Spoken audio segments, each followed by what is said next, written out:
এ তরুণিয়া নওজওয়ান জামাকেরা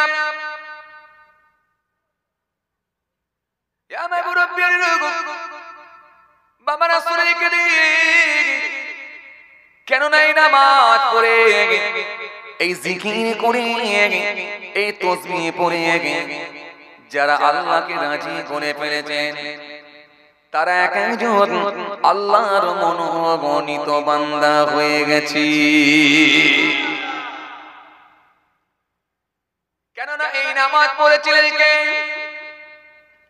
পৃথিবীর জমিনে যত আল্লাহর ওলি বান্দাদের আগমন ঘটেছিল আপনি জীবনী পড়ে দেখুন তারা সব ইবাদত করে পাল্টে গিয়েছেন। আর যারা পাল্টাতে পেরেছে তাদের নকশাটা নবিয়ানা নকশাই হয়ে গেছে।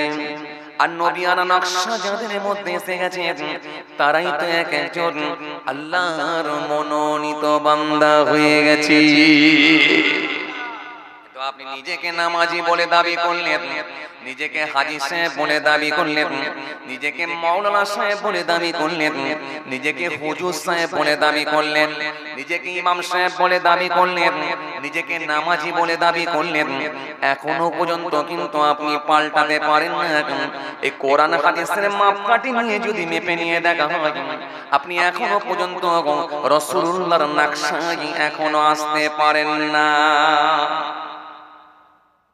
আজ কত মাওলানা আছে দেখেন ফেসবুকে গালাগালি দিচ্ছে, আজ কত বক্তা আছে দেখেন সোশ্যাল মিডিয়ায় গালাগালি দিচ্ছে, কত বক্তা কত হুজুর সোশ্যাল মিডিয়ায় দেখুন আজকে ঝগড়া লাগিয়ে দিচ্ছে।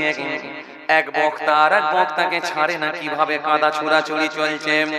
তখন আপনাকে বুঝতে হবে নবিয়ানা নকশা এখনো তার ভেতরে আসে না। এমনও নামাজি আছে দেখবেন জুমার নামাজ পড়ছে, এমনও নামাজি আছে দেখবেন 5 ওয়াক্ত নামাজ পড়ছে, অথচ দেখবেন যে মিথ্যা থেকে এখনো বাঁচতে পারে না। এমনও দাড়িওয়ালা আছে দেখবেন এমনও দাড়িওয়ালা আছে দেখবেন, এমনও টুপিওয়ালা আছে দেখবেন গরু হাটে গিয়ে এখনো মিথ্যা থেকে বাঁচতে পারে না, আমানতের খেয়ানত থেকে বাঁচতে পারে না। তখন আপনাকে বুঝতে হবে ইবাদত করলে যে ইবাদতটা আল্লাহর দরবারে যাচ্ছে না। কেন ইবাদত এই ইবাদত হবে যেটা আপনাকে অন্যায় মুক্ত রাখবে, পাপ মুক্ত রাখবে। নকশাটা নবী আনা নকশাই এসে যাবে। কি বললাম? কতটা আপনি পাল্টাতে পেরেছেন আপনাকে দেখতে হবে। আপনি কিসের নামাজি হয়েছেন, কিসের দাঁড়িওয়ালা হয়েছেন? কবরস্থানে গিয়ে ঝগড়া করছেন, কথা বলে কবরস্থানে গিয়ে ঝগড়া করছেন। কুদাল্লি আসতে একটু লেট করেছে উনি সর্বনাশ, দাঁড়ানো যায় না। আপনি কিসের নামাজি নিজেকে বলছেন, কিসের ভালো লোক বলছেন? জানাজার নামাজ পড়তে গিয়ে ঝগড়া করছেন। কি হয়েছে? 5টা মিনিট লেট হয়েছে, দেড়টাই জানাজার নামাজ হওয়ার কথা 1:35 হয়ে গেছে। উনি সর্বনাশ। আপনার কথাবার্তার ধরন কিসের কারণে লেট হয়েছে? জানাজার নামাজ হবে, হায় রে হায় জানাজার নামাজ হবে। জি যে মাইয়েত মারা গেছে ওনারই এক রিলেটিভ আসতে কোনো কারণে একটু দেরি হয়েছে, উজু করতে গেছে 5টা মিনিট লেট হয়েছে, সহ্য করতে পারেন না। কত রকমের উগ্র কথাবার্তা বলছেন, আপনার গলার ভয়েসটা আলাদা হয়ে গেছে, টোনটা আলাদা হয়ে গেছে, এমন আওয়াজ দিচ্ছেন, এমন চিৎকার দিচ্ছেন। আপনি কিসের নিজেকে নামাজি বলছেন, কিসের নিজেকে ভালো লোক বলছেন? একটা জানাজার নামাজ পড়তে গিয়ে আপনার মধ্যে শিষ্টাচার নাই, আপনার কথাবার্তা মার্জিত ভাষায় হয় না, আপনার কথাবার্তা আস্তে আস্তে হয় না, নরম ভাষায় হয় না। আপনি জানাজার নামাজ পড়তে গিয়ে একটা লোক কবরে চলে যাচ্ছে, একটা মাইয়ের বাড়িতে গেছেন, একটা জানাজার নামাজ পড়তে গেছেন, সেখানে গিয়ে আপনি উগ্র হয়ে যাচ্ছেন, সেখানে গিয়ে আপনার মেজাজ আলাদা, সেখানে গিয়ে আপনার গলার ভয়েস আলাদা, আপনি এত জোরে চিৎকার মারছেন দিয়ে নিজেকে বড় দাদা বলে পরিচয় করে দিতে চাইছেন লোকের সামনে। কিসের মস্তানি আপনি? কথা ঠিক কিনা বলুন? 5টা মিনিট লেট হয়েছে, অথচ আপনাকে দেখতে পাওয়া যায় চায়ের দোকানে গিয়ে আপনি 2.5 ঘন্টা ধরে সময় দিচ্ছেন। সেখানে একবারও বলেননি যে সময়ের মূল্য অনেক, একবারও তো বলেননি মাচায় গিয়ে বসে আছেন 1.5 ঘন্টা ধরে সময় দিচ্ছেন, একবারও তো বললেন না যে সময়ের মূল্য অনেক। কথা বলে, অথচ অথচ জানাজার নামাজ পড়তে গিয়ে 5টা মিনিট লেট হয়েছে, আপনার সহ্য হচ্ছে না। কিসের আপনার লাপালাপি? আপনার মতো ধৈর্য, এইরকম যদি আপনার মধ্যে ধৈর্য না থাকে, আপনার মধ্যে যদি শিষ্টাচার না থাকে, আপনাকে জানাজার নামাজ পড়তে আসতে বলেছে কে? আপনি না এলেও জানাজার নামাজ হয়ে যাবে, এটা মনে রাখবেন। ফরজে কিফায়ার নামাজ কমপক্ষে যদি 3 জন হাজির হয় তাও জানাজার নামাজ হয়ে যাবে। সুতরাং ফরজে কিফায়ার নামাজ পড়তে এসেছেন, কিন্তু আপনার আচরণ, আপনার অ্যাটিটিউড, আপনার কথাবার্তার ধরন এটা নবিয়ানা নকশায় হয়নি। আপনার কথাবার্তার ধরন, আপনার ভাবনা চিন্তা, আপনার যে ভয়েস, আপনার যে গলার টোন, এটা আবু জাহেলের মতো হচ্ছে। পাল্টে ভালো হতে হবে। কেন? ইবাদত এই জন্য ভালো করার জন্য, ইবাদত এই জন্য ভালো করার জন্য। এগুলো চলছে আজকের দিনে। অথচ নিজেকে দাড়িওয়ালা, নিজেকে নামাজি, কেউ মাওলানা সাহেব, কেউ হাফেজ সাহেব, কেউ হুজুর সাহেব, কেউ পীর সাহেব, কেউ ইমাম সাহেব, কেউ মৌলভী সাহেব, আমরা নিজেদেরকে বলে দাবি করছি। অথচ দেখেন নবিয়ানা নকশা তার মধ্যে পাওয়া যায় না। তার ভয়েস আলাদা, তার কথাবার্তার ধরন আলাদা, তার মধ্যে যথেষ্ট হিংসা ঢুকে আছে, তার মধ্যে যথেষ্ট অহমিকা ঢুকে আছে, তার মধ্যে যথেষ্ট রিয়া ঢুকে আছে। এক আঙুল দেখালে 3 আঙুল দেখাচ্ছে, একটা পাথর ছুড়লে 3টে পাথর ছুটছে, হাম কিসি সে কম নেই বলে আওয়াজ দিচ্ছে, আবার নিজেকে নামাজি বলছে।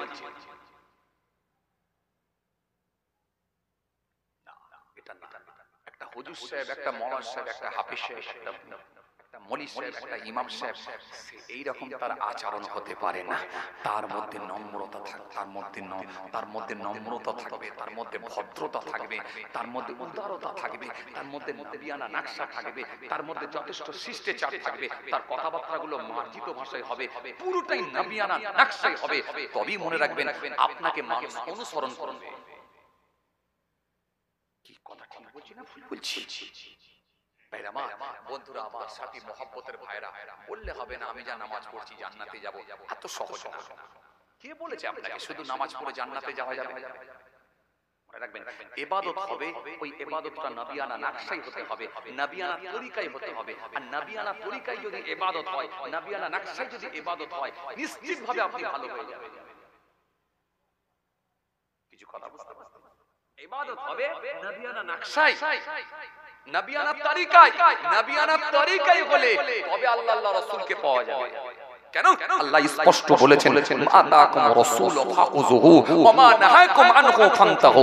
হে পৃথিবীর মানুষ, তোমরা আমার হাবিবকে অনুসরণ করো, আমার হাবিব যেগুলো নিষেধ করেছেন সেগুলো থেকে বিরত থাকো। কারণ হাবিবের আদেশ আর নিষেধ মানে আমি আল্লাহ আমার আদেশ নিষেধ। নকশাটা হবে নবিয়ানা নকশা। এত সহজ না। শুধু নবীকে ভালোবাসি, নবীকে ভালোবাসি, নবীকে ভালোবাসি মুখে বললে হবে না। মুখে বললে হবে। মুখে বলেছিল আবু জাহেলও বলেছিল, মুখে বলেছিল আবু লাহাবও বলেছিল, মুখে বলেছিল আবু তালেবও বলেছিল, কিন্তু তাদের ভালোবাসা কোনো কাজ হয়নি। আবু লাহাব কি আমার নবীকে ভালোবাসতো না নাকি? কে বলেছে আপনাকে ভালোবাসেনি? আবু লাহাবও আমার নবীকে ভালোবেসেছে। কেন?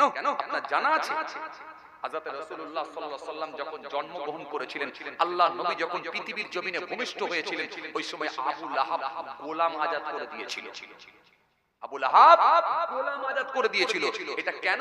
এটা নবীকে ভালোবেসে নয়, বরং ভাতিজা হয়েছে, ভাইপোকে ভালোবেসে। ভাইপোকে ভালোবেসে, ভাতিজাকে ভালোবেসে। তার ভালোবাসা ছিল মুহাম্মদ বিন আব্দুল্লাহ, তার ভালোবাসা ছিল আব্দুল্লাহর পুত্র মুহাম্মদ সাল্লাল্লাহু আলাইহি ওয়াসাল্লাম। মুহাম্মদ বিন আব্দুল্লাহ, এই মুহাম্মদ বিন আব্দুল্লাহকে ভালোবেসে সে গোলাম আজাদ করেছিল, কিন্তু নবীকে ভালোবেসে নয়। রাসূলুল্লাহকে আল্লাহ রাব্বুল আলামিন যখন নবী হিসেবে কবুল করে নিয়েছেন, নবুয়ত প্রাপ্ত হয়েছেন, তখনই কিন্তু শত্রুতা বেড়ে গেল। কার? আবু লাহাবের। তখন বলল পাথর তুলবো, তোমাকে মেরে ফেলবো। সূরা লাহাব পড়ে দেখো, তাফসীর পড়ে দেখো। আল্লাহ রাব্বুল আলামিন সূরা লাহাব নাযিল করেছিলেন। সাফা পাহাড়ের উপরে আমার নবী উঠেছিলেন, পাথর তুলবে, মেরে ফেলবো মুহাম্মদ সাল্লাল্লাহু আলাইহি ওয়াসাল্লাম। তাহলে তার ভালোবাসাটা কি ছিল? ভাইপো হিসেবে ভালোবাসা, কিন্তু নবী হিসেবে নয়। কেন? নবী হিসেবে যদি ভালোবাসা হয় তাহলে রাসূলুল্লাহর আদর্শ আমার মধ্যে নিয়ে আসতে হবে, নবী হিসেবে গ্রহণ করতে হবে। আর নবী হিসেবে যদি মেনে নিতে হয়, এটা আমি পারবো না। শত্রুতা বেড়ে গেল, হিংসা বেড়ে গেল, ঈর্ষা বেড়ে গেল, রাগ বেড়ে গেল, গুসা বেড়ে গেল। তাহলে নবী হিসেবে মেনে না নিলে আমার আল্লাহ কিন্তু নবী হিসেবে না মেনে নেওয়ার জন্য আমার আল্লাহ তাকেও ছাড়লেন না। সে ভালোবেসেছিল, কিন্তু রাসূলকে ভালোবেসেনি, নবী হিসেবে ভালোবাসেনি। সে ভালোবেসেছিল কেন? ভাতিজা হিসাবে। এই ভাতিজা ভাইপো হয়েছে মনে করে গোলাম আজাদ করলো। এই ভালোবাসা কিন্তু তার কোনো উপকারে এলো না। আবু তালেবও ভালোবেসেছিল, তার কোনো উপকারে এলো না। কিন্তু উপকারে এলো কে? ভালোবাসলো কে? জি, ভালোবাসলো কে? ভালোবেসেছে কে? হযরতে আবু বকর সিদ্দিক রাদিয়াল্লাহু তাআলা আনহু, হযরতে ওমর ফারুক রাদিয়াল্লাহু তাআলা আনহু, হযরতে ওসমান গনি রাদিয়াল্লাহু তাআলা আনহু, হযরতে সেরাকদ আলী রাদিয়াল্লাহু তাআলা আনহু। এই যে ভালোবাসাটা দিয়েছেন, এই ভালোবাসাটা রাসূলুল্লাহর নকশা ধরে, নবী তরিকা মেনে নবীকে ভালোবেসেছে। এই ভালোবাসা তাদেরকে জান্নাতে নিয়ে চলে গেছে। জোরে বলতে পারেন না? ভালোবাসুন। 12 রবিউল আউয়াল মিছিল বের করে দিলেন, নারায়ে তাকবীর, আল্লাহু আকবার, নারায়ে রিসালাত ইয়া রাসূলুল্লাহ, আল কোরআনের আলো ঘরে ঘরে চালো। কিন্তু খবর নিয়ে দেখো নিজেই কোরআন পড়তে পারে না বলো, খবর নিয়ে দেখো পা থেকে মাথা পর্যন্ত নবীর একটা সুন্নত নেই বলো, আবার বলছে নারায়ে রিসালাত ইয়া রাসূলুল্লাহ বলো। এটা ভালোবাসা? এই ভালোবাসাগুলো উপকারে আসবে। বিশ্বাস করেন ভালোবাসতে হবে। ওই ভালোবাসা কি? রাসূলুল্লাহর মহব্বত অন্তরে রেখে নবীর সুন্নতের উপরে পাবন্দী হওয়া, তবে নবীকে ভালোবাসা। কথা কিছু বুঝতে পারছেন বাবা? আসেন, ভুল বুঝবেন না। ডেমো হয়ে কোনো লাভ নাই। এই ডেমো মাল, ডেমো সেটের কোনো দাম নাই। এই যে এখানে যে কটা মোবাইলে রেকর্ডিং হচ্ছে জিজ্ঞাসা করে দেখেন, সবকটা কিন্তু অরিজিনাল। সবকটা অরিজিনাল বলে এর ক্ষমতা আছে, রেকর্ড করার ক্ষমতা আছে। এটা রেকর্ড করার ক্ষমতা আছে, ছবি, সাউন্ড সব পাবে থেকে। এই সবকটা অরিজিনাল আছে। আবার মোবাইলের দোকানে যান, সেম মাল দেখতে পাবেন, কিন্তু মাল হচ্ছে ডেমো। কি বললাম? ডেমো মাল, কাঁচের মধ্যে রাখা আছে, পুরো হুবহু মোবাইলের মতো দেখতে, কিন্তু ছবিও নেই, সাউন্ডে নেই, ফেসবুক নেই, ইউটিউব নেই, চলছে না। দেখতে মোবাইলের মতো, কিন্তু সিম ঢোকানো যায় না। দেখতে মোবাইলের মতো, চার্জ দেওয়া যায় না। দেখতে মোবাইলের মতো, কথা বলা যায় না। দেখতে মোবাইলের মতো, হোয়াটসঅ্যাপ করা যায় না। আসলে মালটা অরিজিনাল না, ডেমো মাল। এই মালের কোনো মূল্য নাই, কিন্তু অরিজিনাল দেখেন কাজ হচ্ছে। এজন্য অরিজিনাল যখন হয়ে যাবে কাজ হয়ে যাবে, কিন্তু দেখতে একেবারে মুমিনের মতো, দেখতে ইমানদারের মতো, দেখতে একেবারে মুসলমানের মতো, ইমানদারের মতো, দেখতে পুরো মুমিনের মতো, কিন্তু ভেতরে ঈমান নাই, ভেতরে দ্বীন নাই, ভেতরে নবীর মুহাম্মদ নাই। এই মুহাম্মদ না থাকার জন্য এই ডেমো মালের কোনো দাম নাই। কিছু কথা বুঝতে পারছেন বাবাজি? কোরআন শরীফের মধ্যে আল্লাহ রাব্বুল আলামিন এই জন্য বললেন, ওয়ামিনান নাসি মাইয়াকুলু আমানা বিল্লাহ ওয়া বিল ইয়াউমিল আখির ওয়া মা হুম বিমুমিনিন। আল্লাহ স্পষ্ট ঘোষণা দিলেন, কি বললেন? মানুষের মধ্যে এমন কিছু মানুষ আছে, মান আমানা বিল্লাহ, যারা বলে আল্লাহর উপর ঈমান এনেছি, ওয়া বিল ইয়াউমিল আখির, যারা বলে আখিরাতের উপর ঈমান এনেছি। আমি আল্লাহ বলছি, ওয়া মা হুম বিমুমিনিন, তারা কিন্তু মুমিন নয়, মুমিন নয়, মুমিন নয়। আসেন ডিসাইড করেন কি করব আমরা। আবু লাহাবের মতো ভালোবাসা দেবো না নবিয়ানা নকশায়, নবিয়ানা তরিকায় এসে নবিয়ার হিসাবে একেবারে আবু বকর হুজুরের মতো নবীকে ভালোবাসবো, আল্লাহর তাওহীদ ভিতরে রেখে, নবীর মুহাব্বত ভিতরে রেখে আল্লাহ রাসূলকে খুশি করব, এই পথে আমরা চলবো। এটা ডিসাইড করতে হবে নিজেদের। এই সিদ্ধান্তে যদি এসে আমরা যদি চলে আসতে পারি, ইনশাআল্লাহ ইবাদত কম হলেও আল্লাহর দরবারে কিন্তু নাজাতের ওসিলা হয়ে যেতে পারে। বিশ্বাস করেন?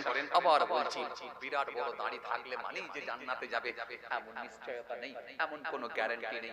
বড় জুব্বা থাকলেই যে জান্নাতে যাবে এমন কিছু নেই। বিশাল বড় ডিগ্রি নিয়েছে, হাফেজ আছে, মাওলানা আছে, মুফতি আছে, একেবারে কারি আছে, অনেক ডিগ্রি আছে, ভিতরে তাওহীদ ঠিকমতো না থাকার কারণে, নবীর মুহাব্বত ভালোবাসা না থাকার কারণে, নবিয়ানা আদর্শ তার মধ্যে না থাকার কারণে, মনে রাখবেন ওই দাড়ি, ওই টুপি, ওই ডিগ্রি নিয়েও জান্নাত পাওয়া কিন্তু বড় কঠিন হবে। অনেক ইবাদত থাকবে, অনেক জিকির থাকবে, অনেক ইবাদত থাকবে, তার ভিতর ওয়াহমিকা ঢুকে যাওয়ার জন্য, তার মধ্যে রিয়া ঢুকে যাওয়ার জন্য ওই জান্নাত পাওয়া কিন্তু বড় কঠিন হবে। খুব সাবধান, যতটুকু হোক আল্লাহর সন্তুষ্টির জন্য হোক, আল্লাহকে ভালোবেসে হোক, এটা কিন্তু কাজ হবে। যতটুকু হোক নবিয়ানা নকশাই হোক, নবীর তরিকা মেনে হোক, নবীকে ভালোবেসে হোক, এটা কাজ হবে। এটা কাজ। কিছু কিছু ছেলেরা দেখবেন ডিজাইনের দাড়ি রাখে, ডিজাইনের দাড়ি। দাড়ি কিসের দাড়ি? ডিজাইনের দাড়ি। দাড়ি ডিজাইনের দাড়ি, এইখান থেকে নিয়ে এইটা, আর এইগুলোকে চেঁচে উড়িয়ে দিচ্ছে, একটু বেশি হলেই চেঁচে উড়িয়ে দিচ্ছে। আছে কিছু কিছু ছেলে। আবার কিছু কিছু আছে দেখবেন একেবারে গোলগাল মুখ, পুরো দেখবেন একেবারে চামড়ার সঙ্গে সব সময় মেশিনে মারছে, এক নম্বরে চালিয়ে দিয়ে খালি সাঁটিয়ে রেখেছে। আপনাকে ডিজাইনের দাড়ি কে রাখতে বলেছে? আপনি কাকে অনুসরণ করে রেখেছেন? দাড়ি রাখলি হয় না? দাড়ি যদি রাখতে হয় নবিয়ানা নকশায়, নবিয়ানা তরিকায়, নবীর সিস্টেমে, নবীর দেখানো পদ্ধতিতে দাড়ি রাখুন। এই দাড়িটা আল্লাহর দরবারে কাজে লেগে যাবে। কেন? ওই দাড়িটা আমার আল্লাহ রাজি হলে, খুশি হলে, রাসূলুল্লাহর সুন্নাত মনে করে যদি দাড়ি হয়, আমার আল্লাহ ইচ্ছা করলে রাজি হলে 100টা শহীদের থেকেও বেশি আল্লাহ সওয়াব দিয়ে দেবে। বুঝতে পারছেন? যে আপনাকে ডিসাইড করতে হবে আমি কিভাবে করব। এটা যেন নকশাটা যেন নবিয়ানা নকশা হয়, তরিকাটা নবিয়ানা হয়ে যায়, তবে উপকারে আসবে, তবে কাজে লাগে। নাহলে ওই দাড়ি, ওই টুপি, ওই জুব্বার কোনো দাম নাই। দেখবেই না আমার আল্লাহ, দেখবেই না। ইন্নাল্লাহ লা ইয়ানজুরু ইলা সূরাতিকুম ওয়া আমওয়ালিকুম ওয়ালাকিন ইয়ানজুরু ইলা কুলুবিকুম ওয়া আমালিকুম।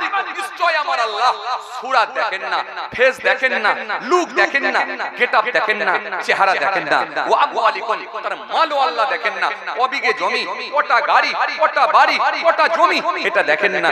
দেখেন ওয়ালাকিন ইয়ানজুরু ইলা কুলুবিকুম ওয়া আমালিকুম।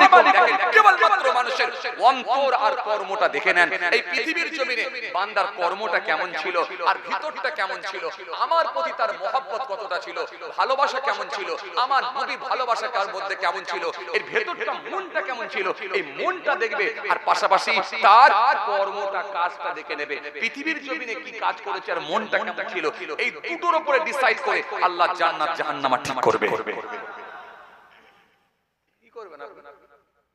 তাহাজ্জুদের নামাজ পড়ে যদি এখনো পর্যন্ত ভিতরে হিংসা পরিপূর্ণ ঢুকে থাকে, চাস্তের নামাজ পড়ে এখনো যদি হিংসা পরিপূর্ণ ভিতরে ঢুকে থাকে, আবাবিলের নামাজ পড়ে এখনো যদি অহমিকা ভিতরে পরিপূর্ণ ঢুকে থাকে, আপনার ভিতরে যদি রিয়া ঢুকে থাকে, আপনার ভিতরে যদি হারাম খাদ্য ঢুকে থাকে, আপনার ভিতরে যদি বড় চর্চা ঢুকে থাকে, আপনার বিবি যদি মহিলা সমিতির হেড বানানো হয়ে থাকে, আপনার বাড়িতে যদি বন্ধন ঢুকে থাকে, কি ইবাদত করবে? আসেন, ভুল বুঝবেন না, রাগ করবেন না। এই আগে আপনাকে খুঁজে বার করতে হবে কোন জায়গাগুলো লিকেজ আছে, কোন জায়গাগুলো চোরা লিক আছে, কোন জায়গাগুলো ডিস্টার্ব আছে। সেই জায়গাগুলোকে আগে পট্টি মেরে সঠিক সলিউশন দিয়ে, সঠিক সমাধান দিয়ে সেই জায়গাগুলোকে আগে নির্মূল করার চেষ্টা করে। খুঁজে বার করুন আমার ডিস্টার্ব কোন জায়গায়। পয়সা আছে অনেক, একবার নয় 10 বারও আপনি হজ করে নিতে পারবেন, এটা ব্যাপার না। কিন্তু চোরা লোক যদি, চোরা লিক যদি আপনি, ওই চোরা লিক যদি আপনি যদি না সারাতে পারেন, আপনার হাওয়া কিন্তু বেশি দিন থাকবে না, বেরিয়ে যাবে, বেরিয়ে যাবে। কিছু কথা বুঝতে পারছেন বাবাজি? ভাইরা আমার, বন্ধুরা আমার, সাথী মহব্বতের ভাইরা, ভুল বুঝবেন না, রাগ করবেন না, খুব ভালো করে বোঝার চেষ্টা করেন। জি জি জি নওজওয়ান জামাকেরা, আমি বাবা রাসূলের রেখে দে। আরে ইবাদতটা যদি আল্লাহর সন্তুষ্টির জন্য হয়, আমার আল্লাহর ওয়াদা আছে আমি তোমাকে ক্ষমা করে দেব, maaf করে দেব। ইন্নাল ইসলামা ইয়াহদিমু মা কানা ক্বাবলা ওয়া ইন্নাল হিজরাতা তাহদিমু মা কানা ক্বাবলা ওয়া ইন্নাল হাজ্জা ইয়াহদিমু মা কানা ক্বাবলা। আমার আল্লাহ সুন্দর করে জানিয়েছেন, আমার নবী হাদিস পাকের মধ্যে সুন্দর করে বললেন, নিশ্চয় ইসলাম ওই সমস্ত গুনাহ বিনষ্ট করে যাহা তার পূর্বে করিয়াছিল।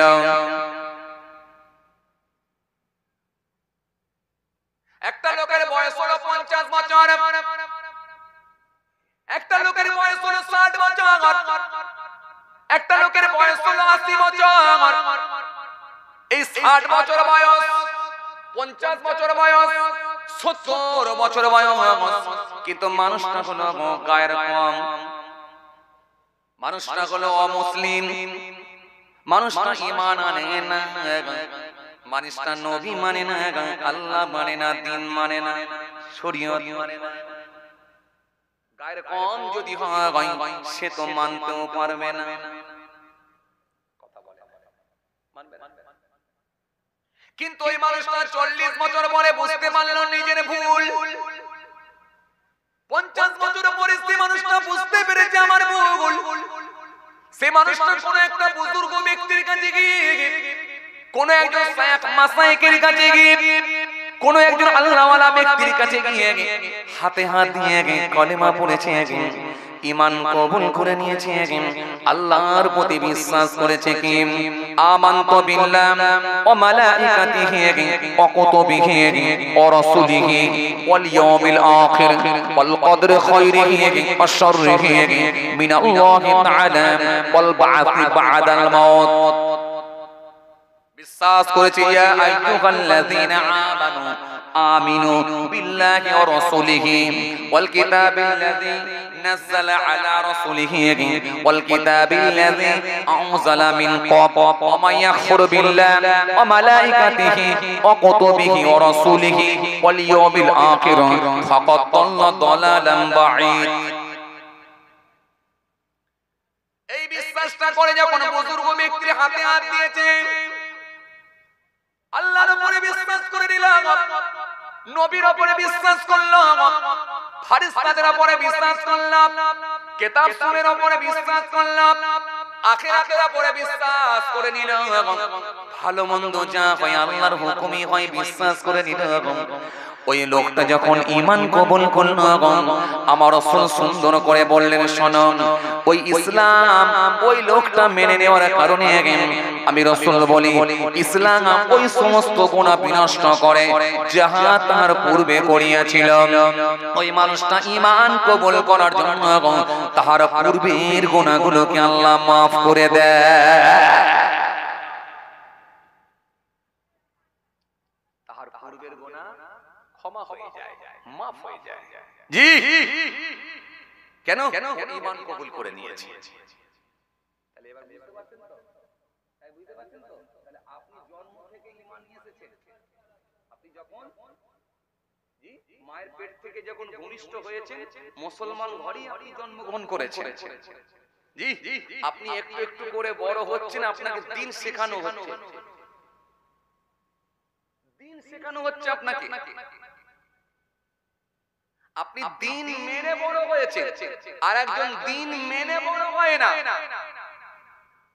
40 বছর পরে নিজের ভুল বুঝতে পেরে সে ঈমান কবুল করেছে, কারোর হাতে হাত দিয়ে ঈমান কবুল করেছে। নবী বলছে তার আগের গুনাহটাকে আল্লাহ maaf করে দিয়ে তার জীবনের গুনাহগুলোকে, পূর্বের গুনাহগুলোকে আল্লাহ maaf করে দেয়। ইসলাম ওই সমস্ত গুনাহ বিনষ্ট করে যাহা তার পূর্বে করিয়াছি। আর কি হিজরাত ওই সমস্ত গুনাহ বিনষ্ট করে যাহা তার পূর্বে। যদি কোন ব্যক্তি হিজরত করে, এক জায়গা থেকে অন্য জায়গায় চলে যায়, ওই মানুষটা যদি হিজরত করে যায়, তার নিয়তটা আলাদা ছিল। কি নিয়ত? নিয়ত একটা, আমি যে জায়গায় আছি এখানে আমি কোরআন পড়তে পারছি না, কোরআন শরীফ পড়ার স্বাধীনতা আমার নাই। আমি যে জায়গায় আছি এখানে আমি নামাজ পড়তে পারছি না, নামাজ পড়ার স্বাধীনতা আমার নাই। আমি যে জায়গায় আছি রোজা রাখতে পারছি না, রোজা রাখার স্বাধীনতা আমার নাই। আমি যে জায়গায় আছি আমার উপরে টর্চার হচ্ছে, আমাদের উপরে অত্যাচার হচ্ছে। অন্যান্য জায়গায় হয় না? কথা বলছেন না কেন? ভারতবর্ষের অন্যান্য স্টেটে, অন্যান্য রাজ্যেও হচ্ছে, হয় না? হচ্ছে। দিনকে ঠিকঠাক ভাবে মানুষ মুসলমানরা মেনে নিতে পারছে, দিন ধর্ম মানার তাদের সুযোগ দিচ্ছে না। চীনের দিকে তাকিয়ে দেখেন, উইগুর মুসলমানদেরকে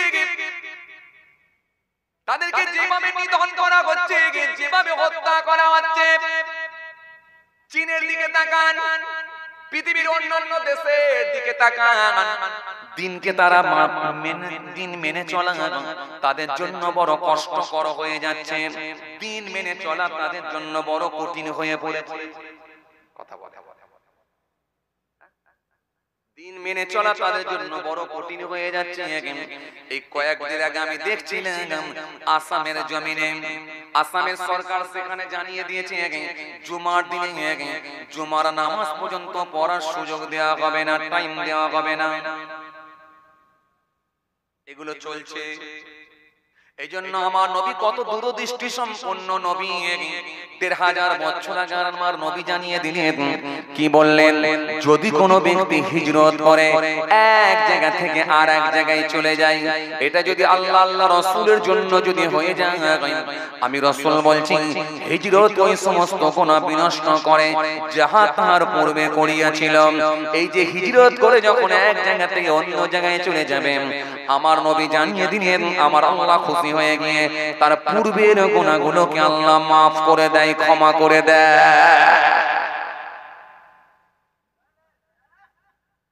কথা বুঝতে পারছেন?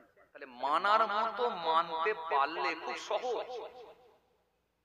তরিকা যদি নবী আনা হয়ে যায়, নকশা যদি নবী আনা, এই তরিকা যদি নবী আনা হয়, নকশা যদি নবী আনা হয়, মানার মতো মানতে পারলে খুব সহজ। আর মানার মতো যদি না হয়, তরিকা যদি ঠিক না থাকে,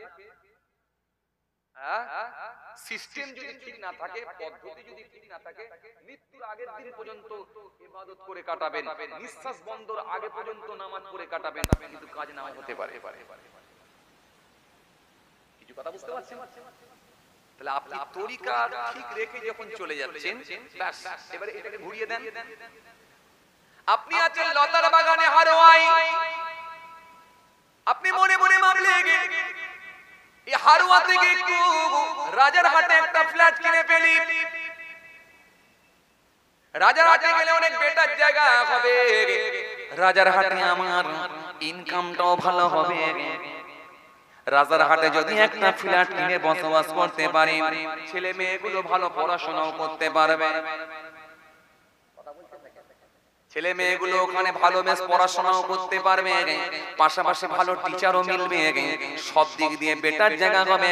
তবে পয়সা যখন আছে রাজারহাটে থাকবো, রাজারহাটে আপনি একটা ফ্ল্যাট কিনে ফেললেন, কিন্তু এটা নবী আনার তরিকাই হলো না, এই এক জায়গা থেকে আর এক জায়গায় চলে গেলেন, কিন্তু এটা রাসূলুল্লাহর হাদিস সম্মত হলো না, এটা আপনি বেটার জায়গা মনে করে আপনি গেলেন।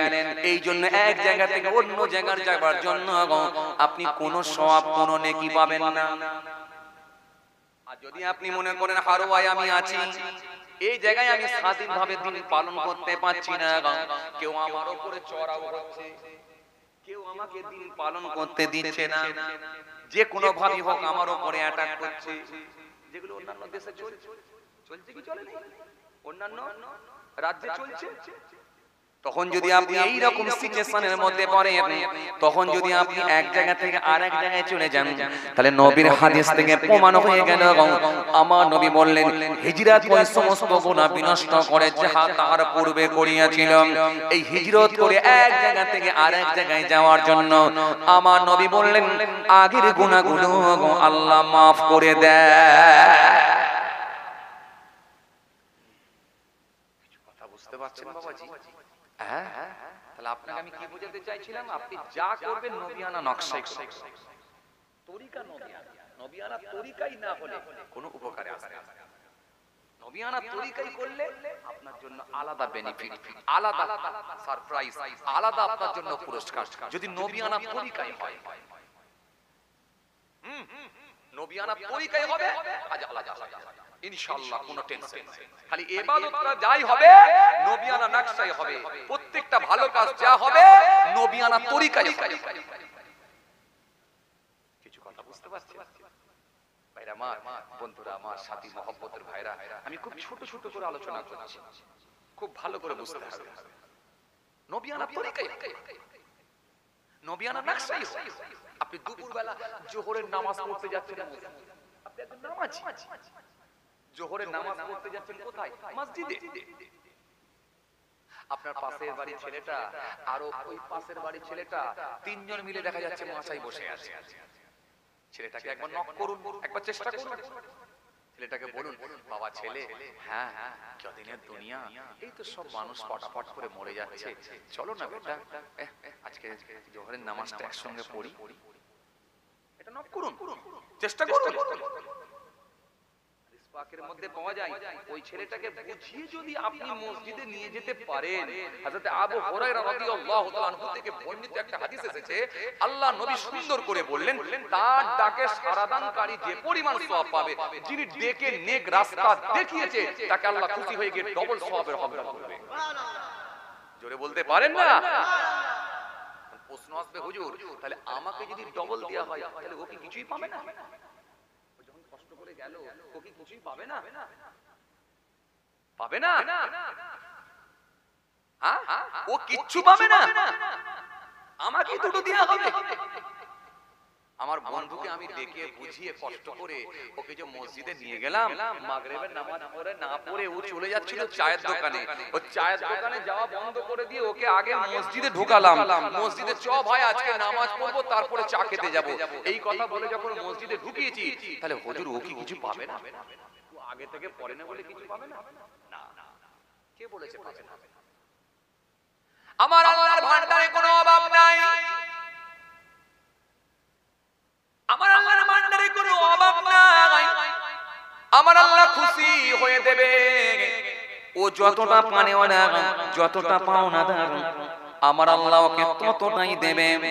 আর আপনি ওকে ডেকে বলে বুঝিয়ে নেক রাস্তাটা দেখানোর জন্য আমার আল্লাহ খুশি হয়ে গিয়ে আপনাকে ডবল সওয়াবের হকদার করবে। মানে আপনার নিজের একটা দেবে আর ওকে কষ্ট করে নেক রাস্তা দেখিয়েছেন বলে আমার আল্লাহ খুশি হয়ে গিয়ে আর একটা আপনাকে দিয়ে দেবে। চেষ্টা করলেও তো সওয়াব আছে। কেন? পদ্ধতি নবিয়ানা, তরিকা নবিয়ানা, নকশা নবিয়ানা। আর যদি নবিয়ানা তরিকাই না হয় তাহলে তো গোলমাল।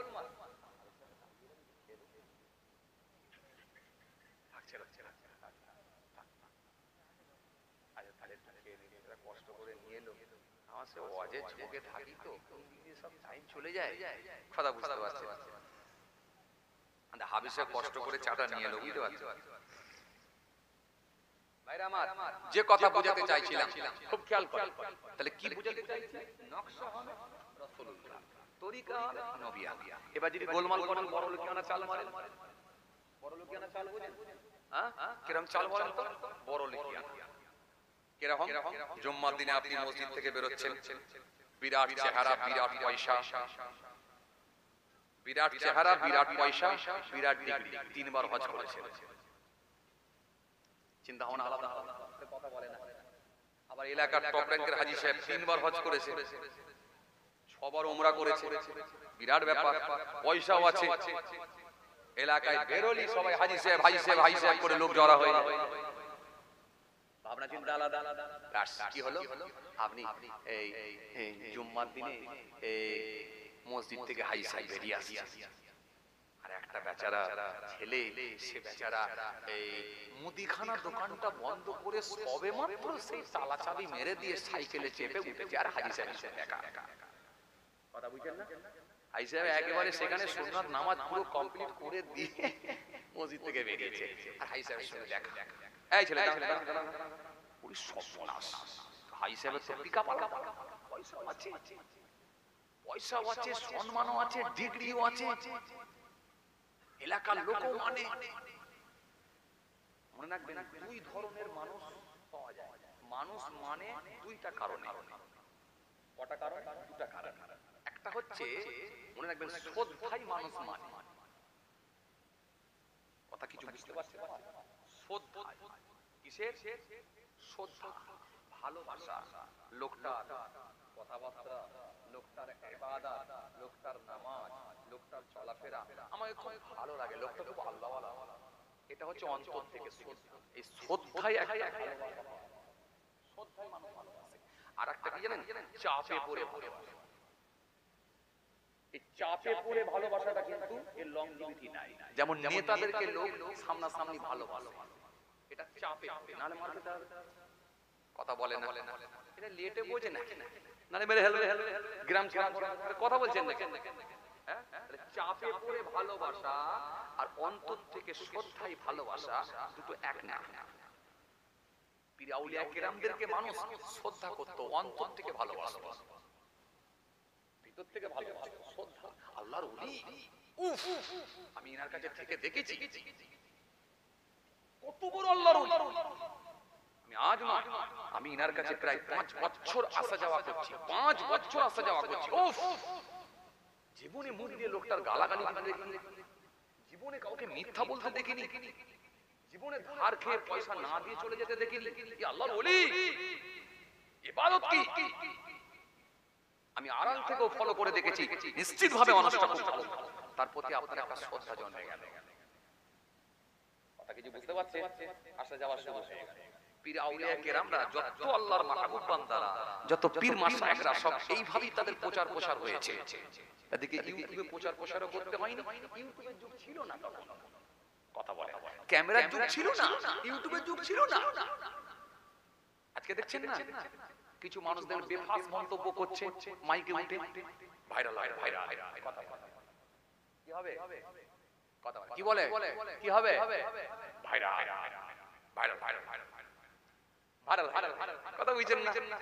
বাস গুপ করে আমরা একটা দিয়ে দিল, বিরাট ভাইরাল। বাংলাদেশে দেখছেন এই মুরব্বি, বাস ভাইরাল ভাইরাল খালি মুরব্বি বলে একবার বলেছে ভাইরাল ভাইরাল। এখন ওকে গিয়ে মিডিয়া বলছে, বলছে আপনি এরকম কেন বললেন? দেখ ভাই, আমি এরকম বলতে চাইনি।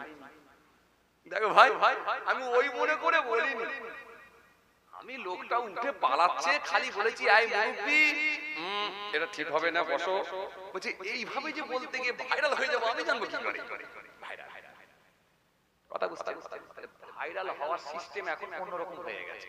আর তৎকালীন বড় পীর সাহেব কিভাবে ভাইরাল হয়েছে, খাজা বাবা কিভাবে ভাইরাল হয়েছে, বয়স্করুনি হুজুর কিভাবে ভাইরাল হয়েছে, ফুরফুরা শরীফের দাদা হুজুর কেবলা কিভাবে ভাইরাল হয়েছে, বড় হুজুর কেবলা কাইয়ুমুজ জামান, বড় হুজুর কেবলা মুফতি আজম মির্জা হুজুর কেবলা, মারিফাতের ভান্ডার সিলসিলা হুজুর কেবলা, মাদাজাত ওলি হুজুর পীর কেবলা, আশিক রাসূল নানাজান ছোট হুজুর কেবলা, বসিরহাট আল্লামা রুহুল আমিন রাহমাতুল্লাহ আলাইহি কিভাবে ভাইরাল হয়েছে? ভাইরাল তিনাদেরকে আল্লাহ নিজে করে দিয়েছে। তোমাদেরকে ইউটিউবে, সোশ্যাল মিডিয়ায়, পেপার পত্রিকায় দিয়ে ভাইরাল হতে হবে না। তোমরা আমার হয়ে গেছো, তুমি আমার হয়েছো, আমি আল্লাহর ওয়াদা আছে আমিও তোমার হয়ে যাব। ভাইরাল ভাইরাল ভাইরাল সবাই চেনে বড় পীরকে, সারা পৃথিবী চেনে, সারা পৃথিবী চেনে খাজা গরিবে নওয়াজকে। কথা বলো জি জি। এইভাবে আল্লাহদেরকে, আল্লাহ ওয়ালা মানুষদেরকে আল্লাহ ভাইরাল করে দেয়। যে একবার যায় জি সে আবার অন্যজনকে ডেকে ডেকে নিয়ে যায়। পীরনগর শরীফ আমার দাদা জান হুজুর কেবলাকে আমি দেখেছি, আমার নানা জান ছোট হুজুর কেবলাকে আমি দেখিনি, আমার নানা জান ছোট হুজুর কেবলাকে আমি দেখিনি, আমি শুনেছি নাকি তখন আমি বসতে পারতাম, সেই জাস্ট বসতে শিখেছি। আমার নানা জানকে আমি চোখে দেখিনি, তবে বসতে শিখেছি, মানে কি মনে হয় সে আমার কিছু আর মনে হয়। আমার আম্মাজান ছোট হুজুর কেবলার মেয়ে, আমার আম্মাজানের মুখে আমি মাঝে মাঝে গল্পগুলো শুনি। বলেন বাবা, তোমার নানাজানকে যদি একবার দেখতে বুঝতে কি জিনিস আল্লাহ করেছে। আমার আব্বাজান ছোট হুজুর কেবলার জামাই, আব্বাজানের মুখে আমি মাঝে মাঝে শুনি কিছু ঘটনা, মাঝে মাঝে সত্যি চিন্তা ভাবনা আল্লাহ ওয়ালা মানুষদের কি চিন্তাধারা আর পদ্ধতি কেমন, চলার পদ্ধতি কেমন, এই নকশাই তো আজকের দিনে মিলবে না। আমার আব্বাজান হুজুর কেবলার মুখে আমি শুনছিলাম, বললাম বাবা তোমার আব্বাজানের, তোমার নানাজানের কাছে এই নেতা এসেছে দোয়া লেওয়ার জন্য। তৎকালীন সময় নেতারা সব আসতো হুজুরদের কাছে, আউলিয়া কেরামদের কাছে আসতো দোয়া নেওয়ার জন্য। হুজুর একটু দোয়া করুন, আশীর্বাদ করুন, এই দোয়া নেওয়ার জন্য আসতো। কিছু কথা বুঝতে পারছেন? দোয়া নেওয়ার জন্য আসতো। হ্যাঁ, আজকে দিনে তো সিস্টেম উল্টো হয়ে গেছে, এখন নেতাদের কাছে যেতে হয়। কথা বলেন উল্টো হয়ে গেছে। যাই হোক, তো নেতা আসছে হুজুরের কাছে দোয়া নেওয়া, সে তৎকালীন পিরিয়ডের কথা বলছি। তো হুজুরের কাছে খবর, হুজুর এই নেতা এসেছে আপনার কাছে একটু দোয়া নেওয়ার জন্য। ও আচ্ছা আচ্ছা আচ্ছা আচ্ছা। হুজুরের কাছে কোনো গুরুত্বই নেই, কে নেতা কে সাধারণ লোক কে চাওয়ালা, না সিস্টেম সবার জন্য এমনি কি আর। হ্যাঁ, হুজুরের কাছে খবর গেল, হুজুর হুজুরের মতো সময়ে, হুজুরের টাইমে হুজুর বেরোলেন বাইরে। বাইরে বেরিয়ে কোথায় নেতা আছে, মন্ত্রী আছে, কে এমএলএ, কে এমপি, কে বিডিও, কে এসডিও, সব না হুজুরের বসার জায়গা সানের ঘাটে হুজুর গিয়ে বসে বসে কথা বুঝতে পারছেন? বসে বলে বসে পড়েছে হুজুর। হুজুরকে দেখেও তো সে নেতা চিনতে পারে, সে ভাবছে বড় পীর সাহেব মানে হুজুরের গেটআপ আলাদা হবে, ড্রেস আলাদা হবে, ভঙ্গিমা আলাদা হবে, স্টাইল আলাদা হবে, এ তো কিছু বুঝতেই পারে না। হুজুর একটা ফাটা ছেঁড়া একটা টুপি পরে সানের ঘাটে বসে আসে।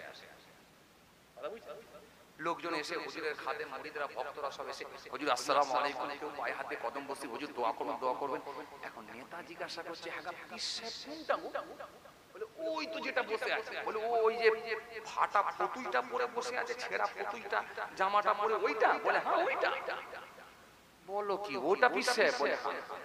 নেতা এসে গেল, হুজুর হুজুর ভালো মন্দ জিজ্ঞেস করে, হুজুর একটু আশীর্বাদ করবেন, একটু দোয়া করবেন, আমি এবারে ইলেকশনে দাঁড়াচ্ছি। হুজুর বললেন, বাবা দেশের কাজ করো, দশের কাজ করো, মানুষের কাজ করো, আমি তোমার জন্য আশীর্বাদ দোয়া করছি, আল্লাহ তোমাকে বড় করুক। হয়ে গেল। হুজুর বলেন, বাবা কই গো আমার খাদেমেরা কে আছে গো? এই একটু ডাব পেরে খাও না নেতাদেরকে, এটা সব ভালোবাসে, আমার কাছে দোয়ালিতে এসছে, ডাব পেরে খাও, ডাব পেরে খাওয়া না, বাস খেয়ে নিয়ে চলে গেল। আল্লাহওয়ালা লোকেদের নকশাটাই আলাদা। কথা বুঝতে পারছেন না? যে কথা বোঝাতে চাইছিলাম, তাহলে আপনি যখন গিয়ে বুঝতে পেরে গেলেন দুটো কি, একটা কি বলেছিলাম, একটা হচ্ছে মানুষ মানুষকে ভালোবেসে শ্রদ্ধা করে, আর একটা ভয়েতে চাপেতে মানে, চাপেতে মানে যেমন নেতাদেরকে মানুষ ভয়ে পড়ে মানে, ভয়ে পড়ে সামনেও বলছে চপ মুড়ি খাচ্ছে, তখনও বলছে তোকে ভোট দেব। কথা বলে চপ মুড়ি খাচ্ছে, গুড় মুড়ি খাচ্ছে, তখনও বলছে তোমাদেরকে ভোট দেব, আর ভেতরে ঢুকে আলাদা জায়গায় মেরে দিচ্ছে। তার মানে আলাদা হয়ে গেলি আলাদা। এইটা স্থায়ী নেই, এই ভালোবাসার কোনো মূল্য নেই, এটা চাপে পড়ে। আর এমন আপনার নবীর আদর্শ আপনার মধ্যে থাকবে, এমন আপনার মধ্যে আল্লাহর খৌফ আপনার ভেতরে এমন থাকবে, এই নকশাটা যখন আল্লাহ আল্লাহ রাসূলকে মেনে হয়ে যাবে, তখন মানুষ আপনাকে যতটুকু ভালোবাসবে, এটা অন্তর থেকে মন থেকে ভালোবাসবে, ভিতর কথা বুঝতে পারছেন? তাহলে এই শ্রদ্ধা আলাদা, এই শ্রদ্ধা আলাদা। আর এটা যদি হয় ব্যাস, এটা লংজিভিটি আছে, এটার কি আছে?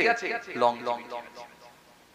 এই নেতার কথা বলতে গিয়ে আমার একটু ছোট্ট কথা মনে পড়ে যাচ্ছে, কথা বুঝতে পারছেন? মনে পড়ে যাচ্ছে কার মনে পড়ে যাচ্ছে বড় পীর আব্দুল কাদের জিলানী রহমাতুল্লাহ আলাইহি, হুজুরের কথাটা আমার একটু মনে পড়ে গেল। কষ্ট হচ্ছে কি আপনাদের? এই জোরে বলুন, কষ্ট হচ্ছে? মাশাআল্লাহ, আলহামদুলিল্লাহ। খেয়াল করে জি মনে রাখবেন, আমি আবার ওয়াজের পয়েন্ট যেখানে ছেড়েছি ওখানে এসে ঢুকবো, কিন্তু মনে রাখতে হবে আপনাদের। তো বড় পীর আব্দুল কাদের জিলানী রহমাতুল্লাহ আলাইহি, আল্লাহ আল্লাহ মানুষদেরকে, আল্লাহর ওলি, আল্লাহর মাহবুবদেরকে আল্লাহ কিভাবে ভাইরাল করে, আমি এটা বলতে গিয়ে এতদূর চলে এসেছিলাম। বড় পীর আব্দুল কাদের জিলানী রহমাতুল্লাহ আলাইহি কে বড় পীর, যে বড় পীর সাহেব বলেন, मैंने एक साल ना खाया ना पिया ना सोया, আমি এক বছর খাই না, পান করি না, ঘুমাই না। জোরে বলবেন না, আরো খুশি মনে বলবেন না। मैंने 40 साल ऐसा कि ওযু से सुबह की नमाज पढ़ा, আমি 40 বছর এশার ওযুতে ফজরের নামাজ পড়েছি। और 15 साल सारे रात एक पांव पर खड़ा रहा, सुबह तक नसीहत करता रहा। 15 বছর এক পায়ের উপরে দাঁড়িয়ে অপর পা তুলে নিয়ে, আবার এক পায়ের উপরে দাঁড়িয়ে অপর পা তুলে নিয়ে, এই রকম ভাবে আমি কোরআন শরীফ খতম করেছি। সুবহানাল্লাহ। এটা হচ্ছে বড় এত সহজ। এই ভাইরাল কে করেছে? আল্লাহ ভাইরাল করেছে। এই ভাইরালের লংজিভিটি আছে, তখনও বড় পীর, আজও বড় পীর, আগামী দিনও বড় পীর, কিয়ামত পর্যন্ত বেঁচে থাকলেও বড় পীর লোক করবে। এটা হলো অরিজিনালি ভাইরা। কথা বুঝতে পারছেন ভাইরা আমার, বন্ধুরা আমার, সাথী মহব্বতের ভাইরা। আর আমি কি বললাম? অন্তর থেকে ভালোবাসা। শ্রদ্ধাই ভালোবাসা। এই ভালোবাসা কথা বুঝলেন? জি জি, এই কথা বোঝাতে গিয়ে আপনাকে বললাম। তাহলে শ্রদ্ধা কেন হবে? শ্রদ্ধা হবে তখনই আপনার নকশাটা যদি নবিয়ানা নকশা, আপনার মধ্যে যদি আদর্শটা রাসূলুল্লাহ আদর্শ যদি থাকে, আপনার লেবাস, পোশাক, কথাবার্তা, আপনার চারিত্রিক জীবন, আপনার পারিবারিক জীবন, সাংসারিক জীবন, রাজনৈতিক জীবন, অর্থনৈতিক জীবন, সামাজিক জীবন, আপনার হাঁটা, আপনার চলা, আপনার খাওয়া, আপনার লেবাস, আপনার পোশাক, আপনার অ্যাটিটিউড সবটাই যখন রাসূলুল্লাহর নকশায় হয়ে যাবে, তখন মনে রাখবেন লোকের প্রতি আপনার ভালোবাসাটা আল্লাহ রাব্বুল আলামিন নিজে তৈরি করে দেবে। আর এটা হবে এই ভালোবাসাটা চাপে পড়ে না, এটা অন্তর থেকে মহব্বত ভালোবাসা তৈরি হয়ে যায়। তো বড় পীর সাহেবের কথা যেটা বলছিলাম, খুব খেয়াল করেন, এত বড় আল্লাহর মাহবুব বান্দা ছিলেন। হুজুরের কাছে একদিন এক আলেম বান্দা আসছে। কেন? আলেম বান্দা আসছে হুজুরের কাছে বায়াত হবে, মুরিদ হবে। হুজুরের কাছে বায়াত মুরিদ হবে। কিন্তু আলেম বান্দা তো তার চিন্তাধারাটা একটু আলাদা, কথা বলে না, ভাবনা চিন্তাটা আলাদা হবে না। একটা কিতাবী আলেম হলে তার চিন্তা ভাবনা, তার ভাবনাটা আলাদা হবে। কথা বুঝে আসছে? সাধারণ মানুষের সঙ্গে তার তফাৎ থাকবে। এজন্য ইবলিস আলেমকে বড় ভয় করে, কিন্তু সাধারণ মানুষকে ভয় করে না, আবেদ লোককে ভয় করে না ইবলিস। কেন? ইবলিস জানে ওকে যে কোনো সময় পেঁচে ফেলে দিতে আমার সময় লাগবে না। কেন? ও তো আলেম না। আলেম না মানে ওর মধ্যে কোরআন হাদিস নাই, মানে ওর মাপকাঠির জ্ঞান নেই। আর যে লোকটা আলেম হবে, কিতাবী আলেম হবে, ভুলভ্রান্তি হয়ে গেলেও কিন্তু সে আবার কিন্তু রিটার্ন আবার আল্লাহর কাছে ফিরে এসে চোখের পানি ছেড়ে কেঁদে মাফ চাইবে। কথা বুঝছেন? আল্লাহ ক্ষমা করে দাও, মাফ করে দাও। কেন? আলেম যখন তার মাপকাঠি দিয়ে মেপে দেখবে এটা ভুল হয়ে গেছে, সে মাফ চাওয়ার সুযোগ পাবে। কেন? এটা তার সামনে এই ভুলটা ধরা পড়বে, সে আল্লাহর দরবারে ব্যতীত হবে, সে মর্মাহত হবে, তার মধ্যে অনুশোচনা আসবে, সে কাঁদবে, ফিরে আসবে। হাদিস পাকের মধ্যে এসেছে রাসূলুল্লাহ বলেন, ক্বালা ইযা সাররাতকা হাসানাতুকা ওয়া সাআতকা সাইয়্যাতুকা ফাআনতা মুমিনুন। আল্লাহর নবী বললেন, যখন তোমার মধ্যে কোনো ভুল হয়ে যায়, এই ভুলটা হয়ে গেলে তোমার যখন নজরে পড়লো বা তোমার যখন মনে হলো এটা ভুল, এই ভুলটাকে যখন বুঝতে পেরে ধীরে যখন রিটার্ন আবার আল্লাহর কাছে ফিরে আসবে, ব্যথিত হবে, কষ্ট পাবে, মর্মাহত হবে, চোখের পানি ছেড়ে কেঁদে কেঁদে বলবে আল্লাহ ভুল করেছি, অন্যায় করেছি, মাফ করে দাও, কেঁদে কেঁদে যখন বলবে, মনে রেখে দিও এটা হবে একটা ঈমানদার মুমিনের লক্ষণ, আলামত। জোরে বলবেন না? আর কি তোমার দ্বারাই যখন কোনো ভালো কাজ হয়ে যাবে, এই ভালো কাজটা হলে তুমি আলহামদুলিল্লাহ বলে আল্লাহর দরবারে শুকরিয়া আদায় করবে। ভালো কাজ করলেই শুকরিয়া আদায় করবে। বাস এই দুটো মিলে গেলে আমি রাসূল বলছি ফাআনতা মুমিনুন, অতঃপর সেই ব্যক্তিটা মুমিন। কিছু কথা বুঝতে পারছেন বাবাজি? খুব ভালো করে ঠান্ডা করে দেখো। তো বড় পীর সাহেবের কাছে আলেম আসছে, কিতাবী আলেম। তিনি আসছেন, চিন্তা করে দেখলেন যে আমি তো নাম ডাক হুজুরের সুনাম অনেক শুনেছি, কিন্তু কত বড় মাপের আলেম, কত বড় মাপের ওলি, সেটা একটু পরীক্ষা না করলে কি করে বুঝি? কথা বুঝছেন না? কি করে বুঝি? যাচাই বাছাই না করলে তো আপনি ডিসাইড করতে পারবেন না। এটা সাধারণ লোক হয়তো আপনার আবেগে আপনাকে মেনে নেবে, ভালোবাসাই মেনে নেবে, কিন্তু যারা প্রকৃত আলেম এটা তো মানবে না। এত সহজ না। হ্যাঁ, আপনার মধ্যে শিক্ষা আছে, দ্বীন আছে, কোরআন আছে, হাদিস আছে, আপনি আলেম হয়েছেন, হাফেজ হয়েছেন, মাওলানা হয়েছেন, মুফতি হয়েছেন, অনেক ডিগ্রি আছে আপনার, কিন্তু আপনার ভাষা এত হবে কেন? এরকম কড়া ভাষা কেন আপনার হবে? এই কর্কশ ভাষায় আপনার কথা কেন হবে? ব্যক্তি কেন্দ্রিক কেন আক্রমণ হবে? আপনাকে যদি কেউ বলে আপনি তো ছেড়ে দেবেন, আপনি তো বলবেন যে আমি আল্লাহর দরবারে ছেড়ে দিলাম, এর বিচার আল্লাহ। কিন্তু আপনাকে দেখা যাচ্ছে এক আগুন দিলে আপনি 3 আগুন মারছেন, তার মানে তো আপনি তো বলছেন হাম কিসি সে কম নেই। কিছু কথা বুঝতে পারছেন না? আপনার কথাবার্তার ধরন, আপনার যা আভা, আমাকে তো বাবু ভালো লাগছে না। আমি তো আলেম না, আমি দেখলাম, ভাবলাম একরকম হবে, গিয়ে দেখলাম আরেক রকম। এটা হচ্ছে আলেমের মাপকাঠি ধরা পড়ে যাবে। সাধারণ লোকের ধরতে পারবে না। সাধারণ লোক আবেগে চলে যাবে, আবেগে বাঁচবে সাধারণ লোকের সঙ্গে আলেমের মাপকাঠিটা আলাদা। কথা বুঝছেন? বড় পীর সাহেবের দরবারে যাচ্ছেন কে? একজন আলেম বান্দা, কিতাবি আলেম। ওহ, বড় কষ্ট করে গেছে, হাঁটা পথ। জি, উন্নত মানের গাড়ি নেই, স্করপিও গাড়ি নেই, 4 চাকা গাড়ি নেই, ইনোভা গাড়ি নেই, ভালো ভালো উন্নত মানের গাড়ি নেই। বড় কষ্ট করে এক জায়গা থেকে আরেক জায়গায় গেছেন, বড় পীরের দরবারে বড় আশা নিয়ে গেছেন, হুজুরের হাতে হাত দিয়ে একটু বায়াত হব, মুরিদ হব। ব্যাস, দরবারে পৌঁছালেন, গিয়ে ভাবলেন এত দূর থেকে এলাম আর না জেনে না বুঝে শুধুমাত্র ওই আওয়াজ শুনে, হই হাই শুনে, হুজুরের এই প্রচার প্রসার শুনে হাতে হাত দিয়ে বায়াত মুরিদ হয়ে যাব। বায়াত মুরিদ হয়ে যাওয়া মানে কি? নিজেকে তার কাছে বিসর্জন দেওয়া, স্বর্গ করে দেওয়া, বিসর্জন দেওয়া, তাকে মেনে নেওয়া। সেই আপনাকে দেখাবে, সেই আপনাকে রাস্তা দেখিয়ে দেবে, পথ দেখিয়ে দেবে। বায়াত মুরিদ হওয়া মানে নিজেকে এত সহজে না। বায়াতের জায়গা এই পীর মুরিদের সম্পর্ক আলাদা। কথা বুঝতে পারছেন বাবাজি? হুজুরের দরবারে গেছে, মুরিদ হবে, বায়াত কিতাবি আলেম।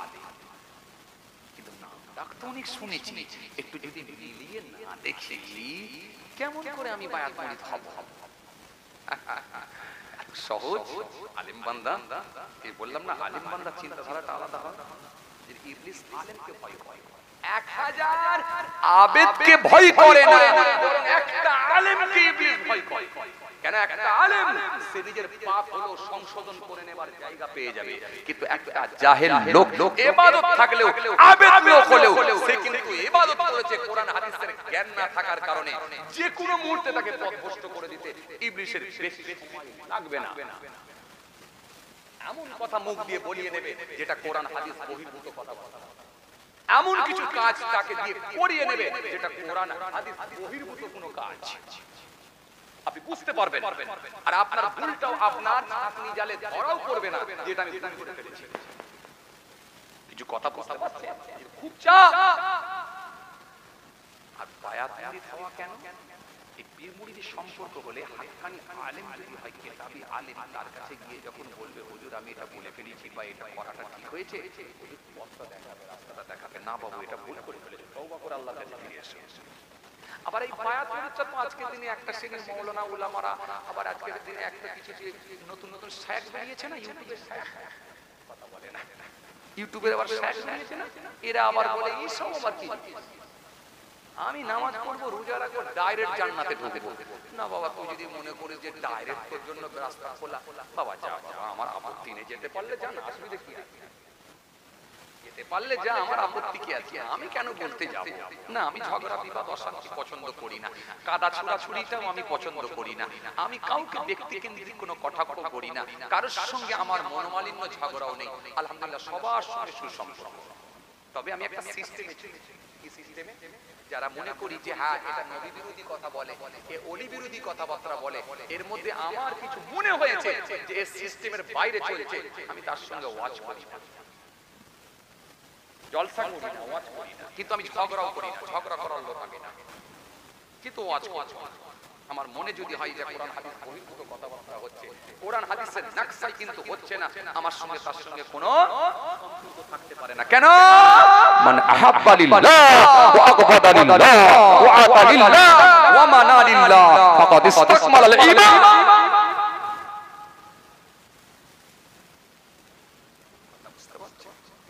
ভালোবাসা কার জন্য? আল্লাহর জন্য। আর শত্রুতা আল্লাহর জন্য। দান হবে কার জন্য? আল্লাহর জন্য। দান করা থেকে বিরত থাকবে কার জন্য? আল্লাহর জন্য। যদি মেনে নেওয়া যায়, সে তার ঈমানকে পরিপূর্ণ করে দিবে। খেয়াল করেন, লক্ষ্য করেন, বড় পীরের দরবারে গেছেন কি একজন আলেম, মনে আছে আপনাদের? যেখান থেকে ছাড়ছি ভালো করে খেয়াল করবেন, এর আগেও কিন্তু যেখানে ছেড়ে এসেছি আবার ওই দিকে যাবো ফিরে ফিরে। আলেম বান্দা হুজুরের হাতে হাত দেবে, এখন গিয়ে পৌঁছে এখন দরবারে গিয়ে হাত দেখে পছন্দ হয় না, দেখে পছন্দ হয়নি, ভালো লাগে না, মনে মনে ভাবছে ভুল হলো নাকি, আমার এলাকার পীর সাহেবটাই তো মনে হয় ঠিক ছিল। কথা শুনছেন আপনারা? আমার এলাকার পীর সাহেবটাই ঠিক ছিল, আমি কি এসে ভুল করলাম নাকি? পছন্দ এ তরুণী নওজোয়ান জওয়ানেরা, ইয়া মাগরুবির বাবার সুরিকে দিকে আল্লাহর আলেম বান্দা হুজুরের দরবারে যখন গিয়ে পৌঁছে গেলেন, হুজুরকে দেখে তার ভালো লাগলো না। হুজুরের হাতে হাত দিয়ে বায়াত হব, হুজুরের হাতে হাত দিয়ে মুরিদ হব, হুজুরের কাছে আমি তাসাউফের শিক্ষা নেব, এটা কিন্তু আমার ভালো লাগলো না। মনে হয় আমার এলাকার পীর সাহেব, মনে হয় আমার এলাকার হুজুরই মনে হয় ভালো ছিল। মনের দিক দিয়ে সে বড় টেনশনের মধ্যে পড়ে গেছে, ভুল করলো নাকি? নাম ডাক অনেক শুনলো, কিন্তু এই বিষয় এই হুজুর আয়াত হব কি হবে? এক কথা, এক কাজ করা যাক, আল্লাহর ওলি যদি হয় তার কিছু বাতিল ব্যাপার, সে আধ্যাত্মিক জগতের মানুষ হবে। কথা শুনছেন? আধ্যাত্মিক জগতের মানুষ হবে, বাতিনি একটা দিক আছে। এলমে লাদুন্নি যারা হাসিল করে তাদের কানেকশন, সম্পর্ক আল্লাহর সঙ্গে হয়ে যায়। জোরে বলতে পারেন না? আরো জোরে হয় না? রাসূলের মধ্যে আল্লাহ বলেছেন, ইয়া আইয়ুহাল্লাযীনা আমানু তাকুল্লাহ মা'আস সাদিকিন, এই বান্দারা তোমরা আমি আল্লাহকে ভয় করো, আর সত্যবাদী যারা হয়ে গেছে আমার মাহবুব বান্দা তাদের সঙ্গী তোমরা হয়ে যাও। আল্লাহর ওলিদের একটা আধ্যাত্মিক জগতের মানুষ যারা হবে, ইলমে লাদুন্নি যারা হাসিল করবেন, তাদের কানেকশন, সম্পর্ক আল্লাহর সঙ্গে হয়ে যাবে। দেখা দেখা পেশ পেশ পেশ করে বায়াত মুরিদ হবে। এ তরুণী নওজোয়ান জওয়ানেরা, ইয়া মাগরুবির বাবার সুরিকে দিকে কিতাবের মধ্যে পাওয়া যায়, আল্লাহর আলেম বান্দা হুজুরকে গিয়ে বললেন, হুজুর সালাম দিলেন, হুজুর বিয়াদবি নেবেন না, বহু পথ অতিক্রম করে এসেছি হুজুর, হুজুর আপনার কাছে এসেছি হুজুর, আজকে রাতটা আমি থাকতে চাই, আজকে রাতটা আপনার দরবারে থাকবো, হুজুর আপনি যদি অনুমতি দেন, আপনি যদি হুকুম দেন, তাহলে আপনার দরবারে আজকে রাতটা থাকবো। আল্লাহ যারা মাহবুব বান্দা হবে কি বলবে, না বাবা চল যাও, এটা কখনো বলতে পারে? কত সহজ। মেহমান এলে বরং খুশি হবে, সে মেহমানকে একেবারে নিজের কাছে করে নেবে। মেহমান এসেছে মানে তার আন্তরিকতা বেড়ে যাবে, মহব্বত বেড়ে যাবে। মুসা কালিমুল্লাহ একবার জিজ্ঞাসা করেছেন, আল্লাহ কিসে আপনি খুশি হন? যখন কোনো মানুষের উপরে খুশি হন আপনি কি দেন? বুঝবো কি করে যে আপনি খুশি হয়েছেন? আল্লাহ বলে, শোনো, এক নম্বরে কি জানো? এক নম্বরে আমি যখন কোনো ব্যক্তির উপরে খুশি হই, তার বাড়িতে একটা কন্যা সন্তান পাঠাই, একটা মেয়ে সন্তান জন্মগ্রহণ করে। জোরে বলবেন না?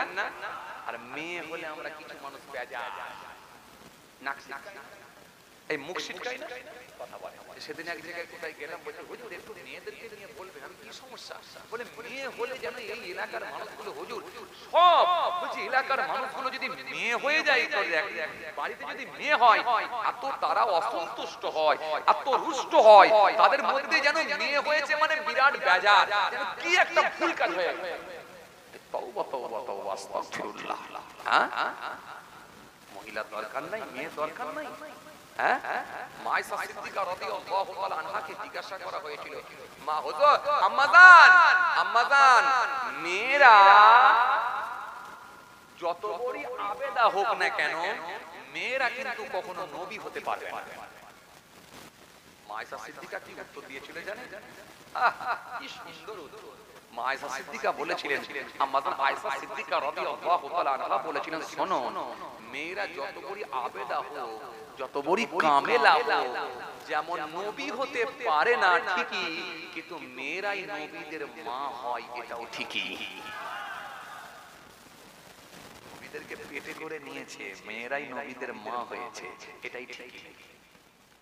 মেয়ের দরকার, আপনি মেয়ে হয়েছে মানে আপনি খুশি হয়ে যান, খুশি হয়ে যান। নাক ছিটকায় কিছু মানুষ, বেজা যে চায়ের দোকানে গিয়ে মন টন খারাপ করে বসে আসে। বন্ধুরা বললো, কি হলো রে ভাই, আজকে যেন মন টন খারাপ করে যেন এটা কেমন ঝিমিয়ে বসে আছিস? আর বলিস নি, এই তোর ভাবির মেয়ে হয়েছে। কথা বলে, তোর ভাবি কি হয়েছে? মেয়ে হয়েছে, মন খুব খারাপ। 2 বছর পরে আবার চায়ের দোকানে গিয়ে বন্ধুকে বলছে, বন্ধু এই একটা পান খানা, একটা পান খাচ্ছে। এই বন্ধু চা খানা, চা খাচ্ছে। কফি খাবি, কফি খানা, চল বিস্কুট করছ না। তখন বন্ধুরা জিজ্ঞাসা করছে, হ্যাঁ আজকে তোর এত আনন্দ, কি ব্যাপার বলতে? ওকে হাত দিয়ে বলছে, ছেলে হয়েছে আমার। এটা এত বদমাস। তখন ওকে হাত দিয়ে বলে, ছেলে হয়েছে আমার। ছেলে হলে বিরাট খুশি। আমি বলি, ছেলে হয়নি, বরং পাপ হয়েছে, পাপ।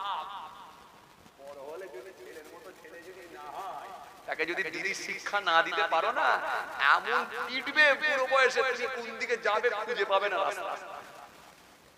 বরং যদি একটা মেয়ে থাকতো, তার বাড়িতে গিয়ে তুই সুখ দুঃখের কথা বলতে পারতিস।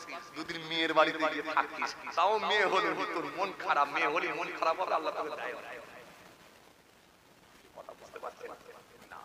ছেলে মেয়ে সবই আল্লাহ দেন, আল্লাহর দান, এটা ঠিকই। তবে ছেলে হলো যেমন খুশি করবেন, মেয়ে হলো খুশি করবেন। হাদিস কোরআনের অ্যাঙ্গেলে আপনি যদি দেখেন, মনে রাখবেন, যত বেশি গুরুত্ব দেওয়া হয়েছে এবং যত বেশি কথা বলা হয়েছে, এটা মেয়েদের সম্পর্কে কন্যা সন্তানের পক্ষে হাদিস কোরআন বলা হয়েছে, একবারও কিন্তু ছেলের পক্ষে বলা হয়নি, বরং সব কন্যা সন্তানের পক্ষে বলা হয়েছে। মুসা সালাম জিজ্ঞাসা করেন, আল্লাহ খুশি হলে কি দেন? আল্লাহ বলছে, কন্যা সন্তান দিই। কন্যা সন্তান হলে কেউ বেজার হবে না, নারাজ হবে না। মনে রাখবেন, রুজির মালিক আল্লাহ, আর ওর তকদির নসিব আল্লাহই ঠিক করে দেবেন। ওর নসিবটা, তকদিরটা আল্লাহই বড় করবেন।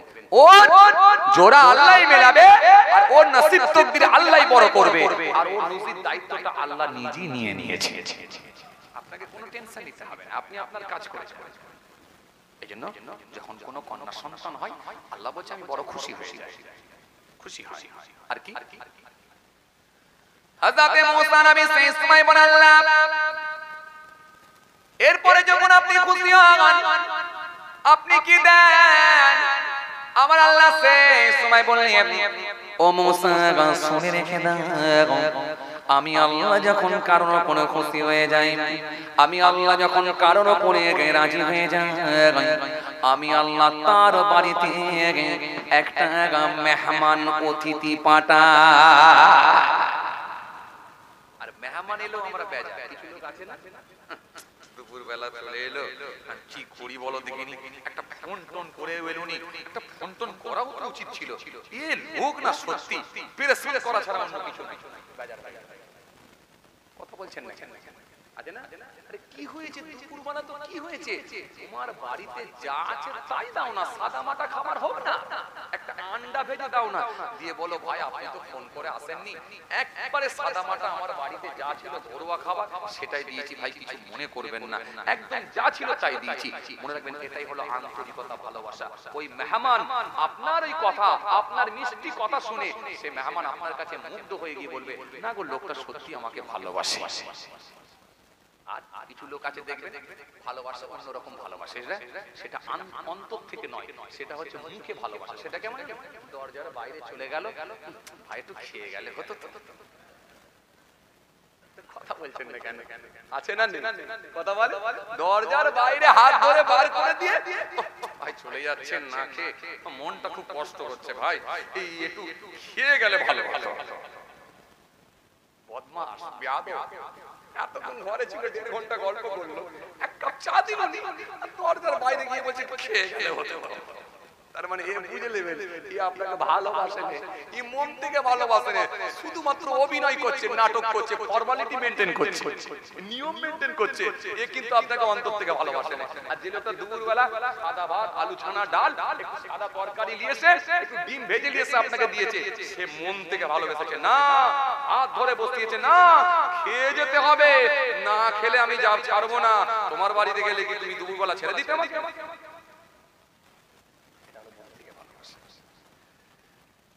বুঝতে পারছেন বাপ? আসে আসে ফিরে আসে আসে। তাহলে আল্লাহ খুশি হলে কি কন্যা সন্তান আর কি আর কি দেয়? আর মেহমান পাঠায়। হযরতে মুসা নবী বলেন আল্লাহ আর কিছু? আমার আল্লাহ বললেন শোনো মুসা, এরপরে আমি আল্লাহ যখন খুশি হয়ে যাই, আমি আল্লাহ আকাশ থেকে বৃষ্টি বর্ষণ করি, আমি আল্লাহ আকাশ থেকে পানি নাজিল করি। আবার দেখেন পানি হলো আমরা বেজার নাই, 4 দিন 5 দিন ধরে পানি হচ্ছে, কি যেন হচ্ছে, বাজারে যেতে পারিনি, বাচ্চাগুলো স্কুলে যাবে, কাদা প্যাচ প্যাচ করছে, ভালো লাগে না, কি হয়েছে বলো দেখি? দিয়ে ছোট বড় এমন কথা বলে ফেললেন, বেফাস কথাবার্তা বলে ফেললেন, আল্লাহ নারাজ হয়ে গেলেন। না, মুমিনের কথা এরকম হবে না। আপনি তো পড়েছেন আল ফাদরে খাইরিহি ওয়া শাররিহি মিনাল্লাহি তাআলা, আপনি তো পড়েছেন ভালো ভালো যা হয় সব আল্লাহর হুকুমে হয়, নিশ্চয়ই এর মধ্যে কিছু ভালাই আছে, পানি দরকার আছে, তাই আমার আল্লাহ পানি দিয়েছে। বর্ষাকালে পানি নেবেন না, শীতকালে শীত নেবেন না, গ্রীষ্মকালে গরম নেবেন না। আরে একজনের যদি মন রাখবে তো আরেকজনের তো ক্ষতি হবে। তো আল্লাহ যেটা দেয় নিশ্চয়ই ভালোর জন্যই দেয়। তো আপনি কি মনে করেছেন আপনার মেয়ের বিয়ে বলে আপনার বিরাট অসুবিধা হয়ে গেল? আরে একদিকে যেমন আপনার সমস্যা হলো, সমাধানটা আল্লাহই করে দেবে। আরে অন্য জায়গায় তো তেমন একটা মানুষের সুবিধা হলো, চাষবাসের জন্য খুব উপকার হলো, এই পানি না হলে মানুষ সুবিধা ফিল করছিল, পানির দরকার ছিল। আরে বর্ষাকালে আপনি মেয়ের বিয়ে তাহলে ফেললেন কেন? যখন বিয়ে ফেলেছেন আপনি খুব ভাবনা চিন্তা করে প্যান্ডেল করে সেইভাবে ব্যবস্থা করুন, পানি হতে পারে এটা মনে করি করুন। কেন? পানি আল্লাহই দিয়েছে, এর পেছনে মানুষের হাত নয়। কথা ঠিক কি না বলি? তাহলে আল্লাহ ভালোবাসলে এগুলো দেয়। কথা বুঝছেন? চলেন ফিরে যাই। বড় পীর সাহেবের কথা বলছিলাম, মেহমান মনে আছে আপনাদের? মেহমান, হুজুর আমি আজকে আপনার ঘরে থাকবো হুজুর। হযরতে বড় পীর সাহেব সেই সময় বললেন বাবা তুমি আমার দরবারে থাকবে, এতে আমার কোনো আপত্তি নাই, তুমি আমার দরবারে থাকবে, চলো বাবা আজকে রাতটা থাকো, কোনো অসুবিধা নাই। আল্লাহর আলিম বান্দা জোহরের নামাজ পড়লেন, এক মুঠো খাওয়া দাওয়া করলেন, আল্লাহর আলিম বান্দা আসরের নামাজ পড়লেন, মাগরিবের নামাজ পড়ে নিলেন, কিছু টিফিন করলেন, এশার নামাজ পড়লেন, খাওয়া দাওয়া করলেন, আস্তে আস্তে রাত বেড়ে যায়, গভীর রাত হয়ে যায়। এশার নামাজ পড়ে খাওয়া দাওয়া করে মনে মনে ভাবলেন রাত অনেকটাই গড়িয়ে গেছে, এবারে যাই, ঘুমানোর জন্য আমি আসি না, আমি এসেছি পরীক্ষা করব, আমি এসেছি হুজুরকে টেস্ট করব। কেন হুজুরের অনেক নাম ডাক শুনেছি, আসলে উনি কত বড় আল্লাহর ওলি, কত বড় আল্লাহর মাহবুব বান্দা, কেমন বাতিনি হালতের মানুষ সেটা আমাকে একটু টেস্ট করতে হবে, পরীক্ষা করতে হবে। কেননা আমি হুজুরের হাতে হাত দেব, বায়াত হব, যাচাই বাছাই না করে কিন্তু কখনোই পারব না।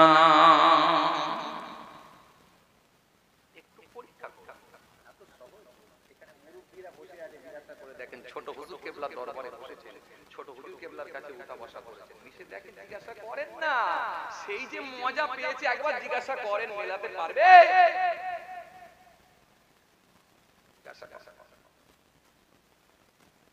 আল্লাহর আলেম বান্দা থাকতে না পেরে গভীর রাত হয়ে গেল, রাত 12টা 1টা বেজে গেল। হযরতে বড় পীর আব্দুল কাদের জিলানী নিজের হুজরার মধ্যে আছে, আল্লাহর আলেম বান্দা হুজরার বাইরে আছে, হুজুর যে হুজরার মধ্যে আছে, হুজুর যে কামরার মধ্যে আছে, ওই কামরার চারিদিকটা প্রদক্ষিণ করতে লাগলাম, ঘুরতে লাগলাম, আস্তে আস্তে চারিদিকটা ঘুরতে লাগলাম। হুজুর রাতের অন্ধকারে কতটা ইবাদত করে, কতটা জিকির করে, কতবার কলেমা পড়ে, কতবার দরুদ শরীফ পড়েন, হুজুর গোপনে গোপনে কেমন ইবাদত করে আমি একটু নিজে কানে শুনতে চাই। আল্লাহর যারা আলেম বান্দা, আল্লাহর যারা ওলি বান্দা হবে না, গোপনে ইবাদত থাকবে, থাকবে কি থাকবে না? থাকবে। কেন? আধ্যাত্মিক জগতের মানুষ যারা হবে, তাদের মধ্যে যাদের মধ্যে ইলমে লাদুন্নি থাকবে, তারা তাদের এই আলাদাভাবে আল্লাহর সঙ্গে যে ট্রানজাকশন সম্পর্ক, এটা কিন্তু উঁচু থাকবে, মানুষ জানবে না, মানুষ জানবে না। আপনি আউলিয়া কিরামদের জীবনী পড়ে দেখেন, হ্যাঁ জি, জীবনী পড়ে দেখেন, পড়ে দেখুন আউলিয়া কিরাম, প্রত্যেকটা আউলিয়া কিরাম নির্জন জায়গা বেছে নিয়েছে। হ্যাঁ, হযরত ওয়াইস করুনি রাহমাতুল্লাহ আলাইহি জঙ্গলের ভেতর চলে গিয়েছিলেন। যে ওয়াইস করুনি সম্পর্কে আমার নবী বলেছিলেন, ওয়াইস করুনি খায়রুত তাবিঈন, তাবিঈনদের মধ্যে যদি কেউ উত্তম থাকে, আমি বলছি সেটা হলো ওয়াইস। জোরে বলবেন না, আরো জোরে হয় না। নির্জন জায়গা জঙ্গলে বেছে নিয়েছেন। রাসূলুল্লাহ যখন খিরকা মোবারক দিয়ে পাঠিয়েছিলেন, আপনাদের এই ওয়াজ শোনা আছে, হযরত ওয়াইস করুনিকে আল্লাহর নবী বলেছিলেন পৌঁছে দেবে আমার এই খিরকা মোবারক, আমার এই জুব্বা পৌঁছে দেবে। হযরত সেরখদা আলী আর ওমর ফারুক রাদিয়াল্লাহু তাআলা আনহুকে দায়িত্ব দেওয়া হয়েছিল। হযরত ওমর ফারুক রাদিয়াল্লাহু তাআলা আনহু কুফার জমিনে গিয়ে খুতবা দিয়ে বলেছিলেন, বাবারা এখানে ওয়াইস কোথায় আছে আমাকে একবার বলুন। লোকেরা বলল, হুজুর ওয়াইস তো এখানে নাই, মাঝে মাঝে দেখতে পাই আবার কোথায় গায়েব হয়ে যায়। দুনিয়ার মানুষ যখন হাসে ওয়াইস তখন কাঁদে, দুনিয়ার মানুষ যখন কাঁদে ওয়াইস তখন হাসে, মানুষ যখন হাসে ওয়াইস তখন কাঁদে, আর ওয়াইস যখন হাসে মানুষ তখন কাঁদে। আসলে লোকটা হলো ম্যাড, লোকটা হলো পাগল, জঙ্গলের ভেতরে উট চড়ায়, সে কোথায় থাকে, কিভাবে রাত কাটায় কেউ জানে না হুজুর। আসলে লোকটা হলো পাগল। কিন্তু ওমর ফারুক বুঝতে পারলেন এই পাগল পাগল পাগল, তোরা বলিস পাগল, এই পাগল আল্লাহ রাসূলের পাগল, এ সাধারণ কোন ম্যাড নয়, পাগল নয়, এ আল্লাহ রাসূলের পাগল। কথা বুঝছেন? জি, অনেক ঘটনা, অনেক আলোচনা, কত দূরে যাচ্ছে খেয়াল করেন, ফিরে আসছি, লক্ষ্য করেন। জি বাবাজি আমার ভাইরা, বড় পীর সাহেবের দরবারে চলে গেলেন কি আলেম বান্দা। হুজুর হুজুরার মধ্যে আছেন, আলেম বান্দা চারিদিকে প্রদক্ষিণ করছে, ঘুরছে, গোটা কামরাটা করতে শুরু করেছে। কত বড় আল্লাহর মাহবুব বান্দা, আজকে পরীক্ষা হয়ে যাবে। রাতের বেলা কেমন দরুদ শরীফ পড়ে, কেমন জিকির করে, কেমন তেলাওয়াত করে, কেমন আল্লাহকে ডাকে, কেমন সূরা ফাতিহা পড়ে, কেমন রাসূলুল্লাহর উপরে দরুদ শরীফ পড়ে, সব আজকে আমি বুঝতে পারবো। এই নির্জন জায়গায় হুজুর কেমন ইবাদত করছে এটা দেখা যাবে। কথা কিছু বুঝতে পারছেন? জি জি, ব্যাস। এ তরুণিয়া নওজোয়ান জামাকেরা, হে আমার মুরব্বিরা, বাবা রাসূলের কিতাবের মধ্যে পাওয়া যায়, কিতাবের মধ্যে পাওয়া যায় আল্লাহর মাহবুব বান্দা হুজুরার ভিতরে আছে। কিতাবের মধ্যে পাওয়া যায় আল্লাহর আলেম বান্দা হুজুরার বাইরে প্রদক্ষিণ করতে লেগেছেন, ঘুরতে লেগেছেন। হুজুর কতটা জিকির করে, কতটা তাসবিহ পড়েন, কতটা দরুদ শরীফ পড়েন, কতবার তেলাওয়াত করেন, নিজে কানে আমি শুনতে চাই। কিছু যদি নাও পড়ে, অন্তত সূরা ফাতিহা শরীফটা তো একবার শুনবো, একবার তো পড়বে। আলহামদুলিল্লাহি রাব্বিল আলামিন আর রহমানির রহিম মালিক ইয়াউমিদ্দিন ইয়্যাকা না'বুদু ওয়া ইয়্যাকা নাস্তাঈন اهدنا الصراط المستقيم صراط الذين أنعمت عليهم غير المغضوب عليهم ولا الضالين।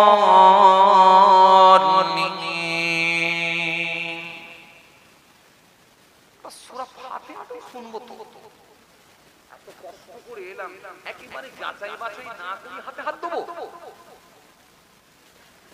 বললাম না আলেমের মাপকাঠি আলাদা হবে। এত্রোনিয়া নওজওয়ান জওয়াকিনা ইয়া মে মুরব্বির বাবারা সুরে কে দিন নামাজ বাবারা চিনে কে দিন নামাজ গভীর রাত হয়ে গেল, গভীর রাত হয়ে গেল।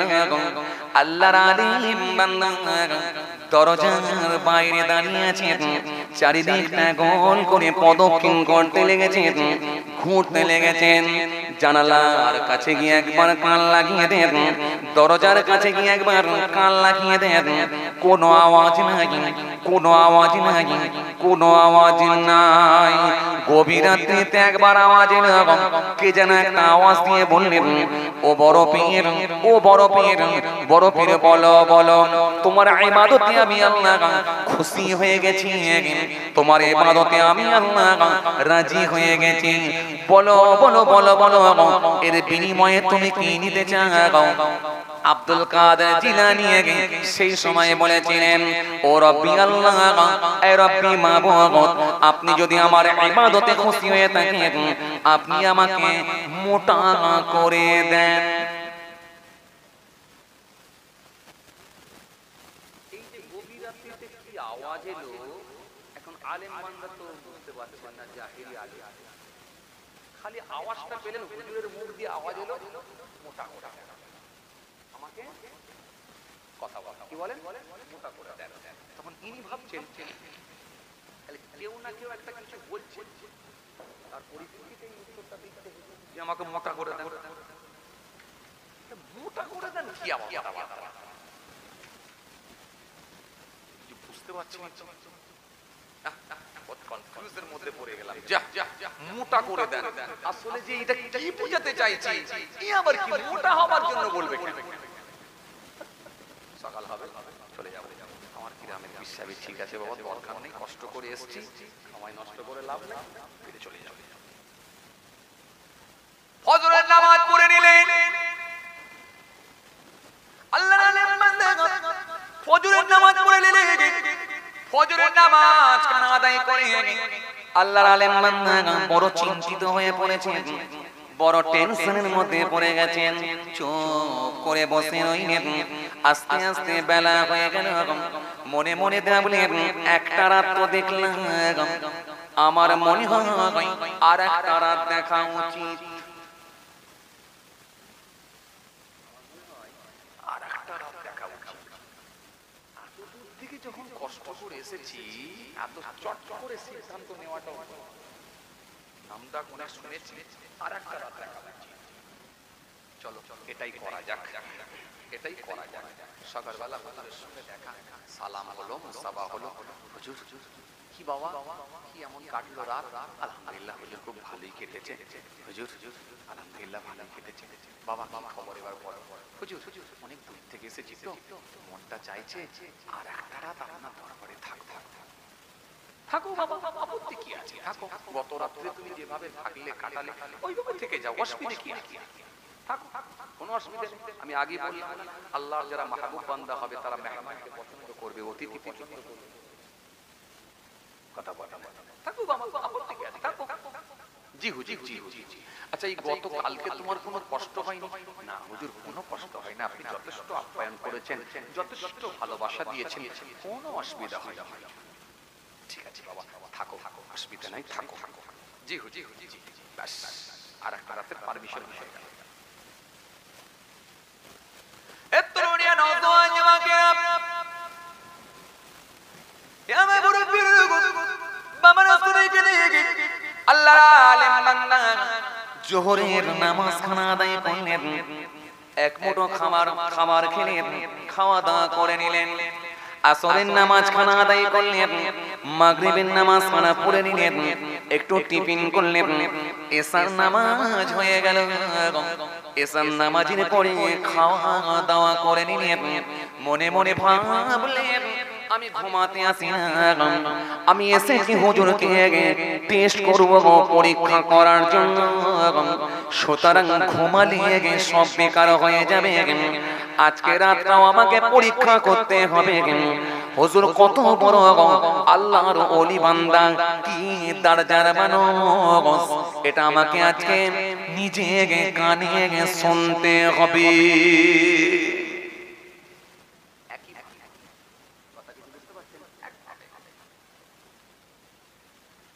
ইসলাম নামাজের পরে আল্লাহর মাহবুব বান্দা নিজের হুজরার মধ্যে চলে গেছে, নিজের কামরার মধ্যে চলে গেছে।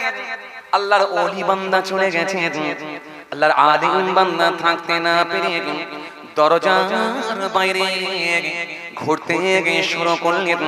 গোটা কামরাটা প্রদক্ষিণ করতে লাগলেন, ঘুরতে লাগলেন, আর মাঝে মাঝে দরজার কাছে গিয়ে নিজের কানটা একবার লাগিয়ে দিলেন। হুজুর কতটা জিকির করে, কতটা তাসবিহ পড়ে, কতবার আল্লাহ আল্লাহ আল্লাহ আল্লাহ করে জিকির করে, কতবার সূরা শুধু কোরআন শরীফ তেলাওয়াত করে, সূরা ফাতিহা শরীফ পড়ে, দরুদ শরীফ পড়েন। আমি আল্লাহর আলিম বান্দা নিজে কানে এটা শুনতে চাই, আমি নিজে কানে শুনতে চাই। হুজুর কেমন ইবাদত করে, লোকের বলা কওয়া ওটা আমি বিশ্বাস করব না, আমি নিজে কানে শুনবো, পরীক্ষা করব। গভীর রাত হয়ে গেছে, দরজার বাইরে হুজরার বাইরে গোটা হুজরার বাইরে আল্লাহর আলিম বান্দা প্রদক্ষিণ করতে লেগেছেন। আস্তে আস্তে গভীর রাত হয়ে গেল, গভীর রাতে একটা আওয়াজ এলো, ও বড় পীর আব্দুল কাদের জিলানী, তোমার ইবাদতে আমি আল্লাহ বড় খুশি হয়ে গেছি, আমি আল্লাহ বড় রাজি হয়ে গেছি। বলো বলো তোমার ইবাদতে আমি আল্লাহ খুশি, বলো বলো এর বিনিময়ে তুমি কি নিতে চাও? আল্লাহর আলিম বান্দা সেই সময়ে বলেছিলেন, ও রব্বি আল্লাহ, ও আমার মাবুদ, আপনি যদি আমার ইবাদতে খুশি হয়ে থাকেন, এর বিনিময়ে আপনি আমাকে মোটা করে দেন। গত রাত্রিও যে আওয়াজ, পরের রাতে কথা বলে না, পরের রাতে সেই আওয়াজ, একই আওয়াজ, দুরাত হয়ে গেল। দুরাত কেটে যাওয়ার পরে আল্লাহর বান্দার মনটা বড় খারাপ হয়ে গেল। না না আর না, সকাল হবে, বাড়ি আমি চলে যাব। ফজরের নামাজ খানা পড়ে নিয়ে, ফজরের নামাজ খানা পড়ে নিয়ে একটু চিন্তা করলেন, চুপ করে বসে রইলেন। 3 বার তো এখনো হয় না, দুরাত দেখেছি। আমার মনে হয় ইসলামের প্রত্যেকটা কাজ, ইসলামের ভালো কাজগুলো 3 বার করে করার হুকুম। সুতরাং আমার মনে হয় আর একটা রাত দেখা দরকার। এটা তো দুরাত হলো, আর একটা রাত দেখলে মনে হয় ফায়সালা হবে।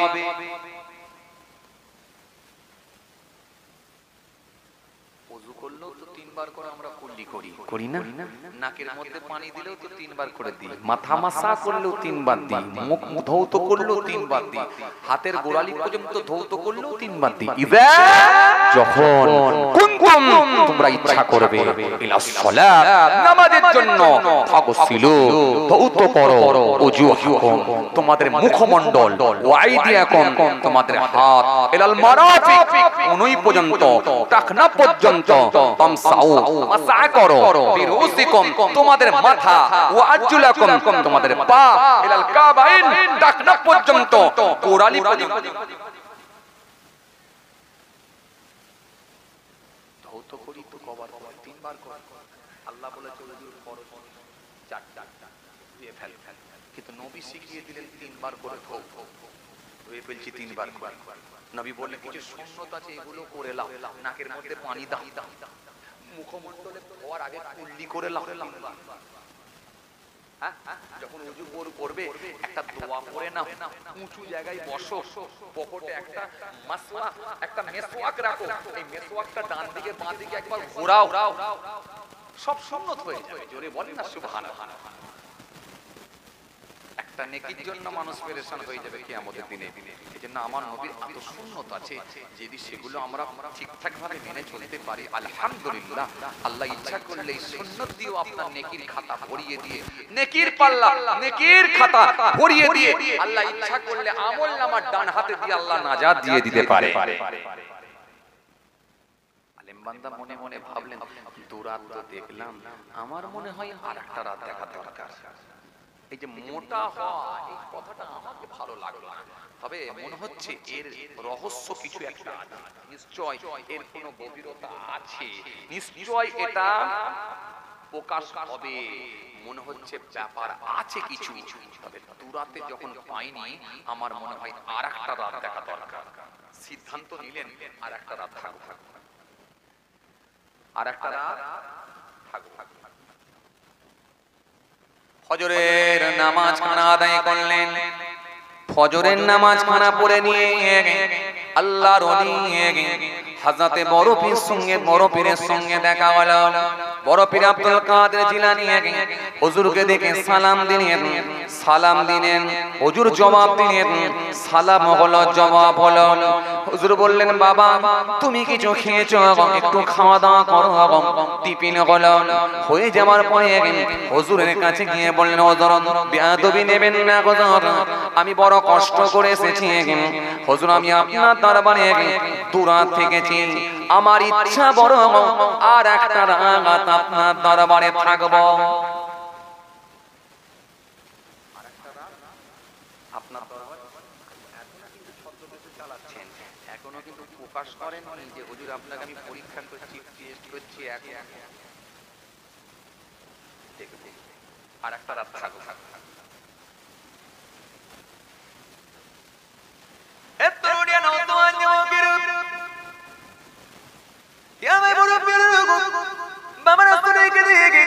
আল্লাহর মাহবুব বান্দা, আল্লাহর ওলি বান্দা হুজুর সেই সময় বললেন, বাবা দুরাত তুমি যেভাবে থেকেছো, নিশ্চয় তুমি আরেক রাত আমার দরবারে থাকো। আস্তে আস্তে জোহরের নামাজ খানা হয়ে গেল, দুপুরে খানা খেয়ে নিয়ে আসরের নামাজ হয়ে গেল, মাগরিবের নামাজ হয়ে গেল, এশার নামাজ খানা পড়ে নিলেন, এক মুঠো খাওয়া দাওয়া করে নিলেন, এশার নামাজ খানা হয়ে গেল, হুজুর নিজের হুজরার মধ্যে চলে গেলেন, আর আল্লাহর আলিম বান্দা হুজরার বাইরে ঘুরতে লেগেছেন, প্রদক্ষিণ করতে লেগেছেন। দেখি আজকে রাতটা শেষ রাত, আজকে হয় ইয়েস না হলে নো, নয়লা না হলে নাম, নেগেটিভ না হলে পজিটিভ, যেটা একটা সিদ্ধান্ত নেব সেটা আজকে রাতের উপরে ডিপেন্ড করে, আজকে রাতের উপরে ডিপেন্ড করি আমি সিদ্ধান্ত। আজটাই শেষ, দুরাত হয়েছে, আর নয়, আর সময় নষ্ট করবো না, চলে যাও বলে আজকে কিছু হবে আর না হলে হবে। ও বীর হে তরুণ নজরের হে যুবকের হে মে মুরব্বিয়ানিরা, বাবারা শুনে রেখে দিন, জেনে রেখে দিন, কিতাবের মধ্যে পাওয়া যায়, বড় পিসে হুজুরার মধ্যে আছেন আল্লাহর আলিম বান্দা, হুজুরার বাইরে ঘুরতে লেগেছেন, প্রদক্ষিণ করতে লেগেছেন। আস্তে আস্তে রাত হয়ে গেল, গভীর রাতে দেখা যায় কোথা থেকে যেন একটা আওয়াজ এলো। আল্লাহর আলিম বান্দা শুনতে পান, কোথা থেকে একটা আওয়াজ এলো, এ বড় পিসে বলো বলো তোমার ইবাদতে আমি আল্লাহ খুশি হয়ে গেছি, বলো বলো তুমি এর বিনিময়ে কি নিতে চাও।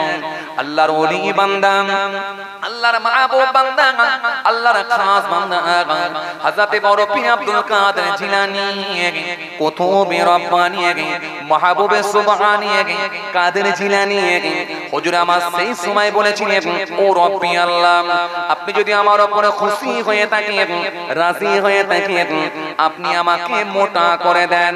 ও আমার আল্লাহ, এমন মোটা করে দেন, এমন মোটা করে দেন, এমন মোটা করে দেন, আমি একাই যদি জাহান্নামের দরজার সামনে দাঁড়িয়ে যাই, আমার রাসূলুল্লাহর একটাও যেন গুনাহগার উম্মতরা জাহান্নামের মধ্যে প্রবেশ না করতে পারে। আরো জোরে বলেন, আরো জোরে বলেন। ও আমার আল্লাহ, আপনি আমাকে এমন মোটা করবেন আমি একাই জাহান্নামের দরজার সামনে দাঁড়াবো, এমন ভাবে কাট করে দেবো, এমন ভাবে আটকে দেব, এমন ভাবে কাট করে দেব, এমন ভাবে আটকে দেব আমার নবীর গুনাহগার উম্মতেরা একটাও যেন জাহান্নামের মধ্যে প্রবেশ না করতে পারে। ও আমার আল্লাহ, আমি বড় পীর এরকম মোটা হতে চাই। আল্লাহ আলেম বান্দা বলেন মিলে গেছে, পেয়ে গেছি, যেটা আমি জানতে চেয়েছিলাম বুঝে গেছি। সাধারণ কোন মানুষ নয়, ডাইরেক্ট কানেকশন, যোগাযোগ স্বয়ং আল্লাহর সঙ্গে হচ্ছে। ফজরের নামাজ খানা পড়ে নিয়ে আল্লাহর আলেম বান্দা হুজুরের কাছে গিয়ে পৌঁছে গেলেন। হুজুর বেয়াদবি মাফ করুন, হুজুর বেয়াদবি ক্ষমা করুন, আজকে কয়েক রাত আপনার দরবারে ছিলাম হুজুর, ছদ্মবেশে আপনাকে পরীক্ষা করতে চেয়েছিলাম। এখন আমি আপনার হাতে হাত দিয়ে বায়াত হতে চাই। বেশক আপনি একজন আল্লাহর মাহবুব বান্দা, ওলি বান্দা। কথা বুঝতে পারছেন বাবাজি? এই পরীক্ষা যেন আমি আপনাকে কি বললাম, একটা ইবাদত করে আবেদ লোকের ভাবনা চিন্তা ধরন আলাদা হবে, একটা আলেমের চিন্তা ভাবনা আলাদা হবে, এক হবে না। কথা বুঝছেন? চলে আমি আবার সেই চিন্তার দিকে ফিরে যাচ্ছি, এবার সেই আগের দিকে চলে যাচ্ছি। কোথা থেকে ছেড়েছিলাম বলেন দেখিনি?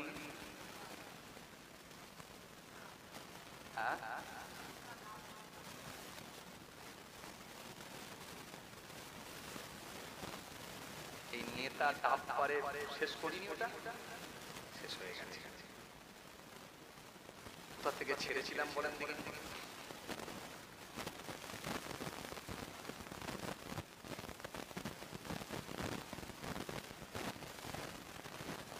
ভুলে গেছেন আপনারা?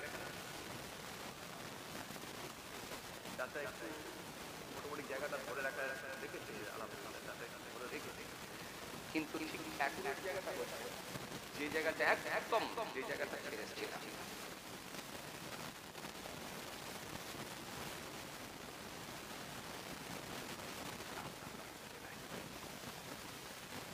কথা বলেন, বলেন বলেন।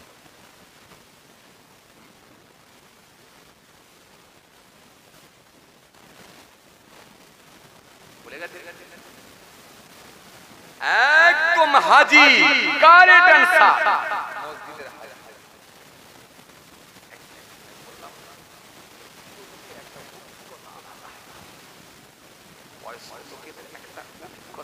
কেন জানেন? অনেক দিন ধরে শুনবে সলিড। আর কিছু মানুষ আছে তারা দেখবেন আমরা বসে থাকি এক জায়গায়, চলে যাই আরেক জায়গায়, মন চলে যায় না আরেক জায়গায়, আরেক জায়গায় মন চলে যায়। এমনকি নামাজের পার্টিতেও দেখবেন আমরা আল্লাহু আকবার বলে কিয়ামে দাঁড়াচ্ছি, মন কোথায় ছুটছে, কথা বলা মন চলে যাচ্ছে সেই সমুদ্রের উপরে চলে গেল। কেন মনে হচ্ছে যে বোটের উপরে চেপে, জাহাজের উপরে চেপে যাচ্ছে, সমুদ্রে চলে গেল। কখনো মন চলে গেল হায়দ্রাবাদে, বড় ছেলেটা হায়দ্রাবাদে মারা গেছে, অনেকদিন হয়ে গেল, কি জানি কি করতে চলে গেল হায়দ্রাবাদে। কখনো মাগরিবের নামাজ পড়তে গিয়ে মন চলে গেল কোথায়, একেবারে চায়ের দোকানে, ছোট ছেলেটাকে চায়ের দোকানে বসিয়ে রেখেছি, কোনটা তো ছাড়তে পারবে, কোনটা কারোর পায়ে ফেলবে। কথা বলে মন ছোটে না এদিক ওদিক? কেন নামাজ পড়তে দাঁড়ালে মন ছোটে না এদিক ওদিক? নামাজ ছোটে না?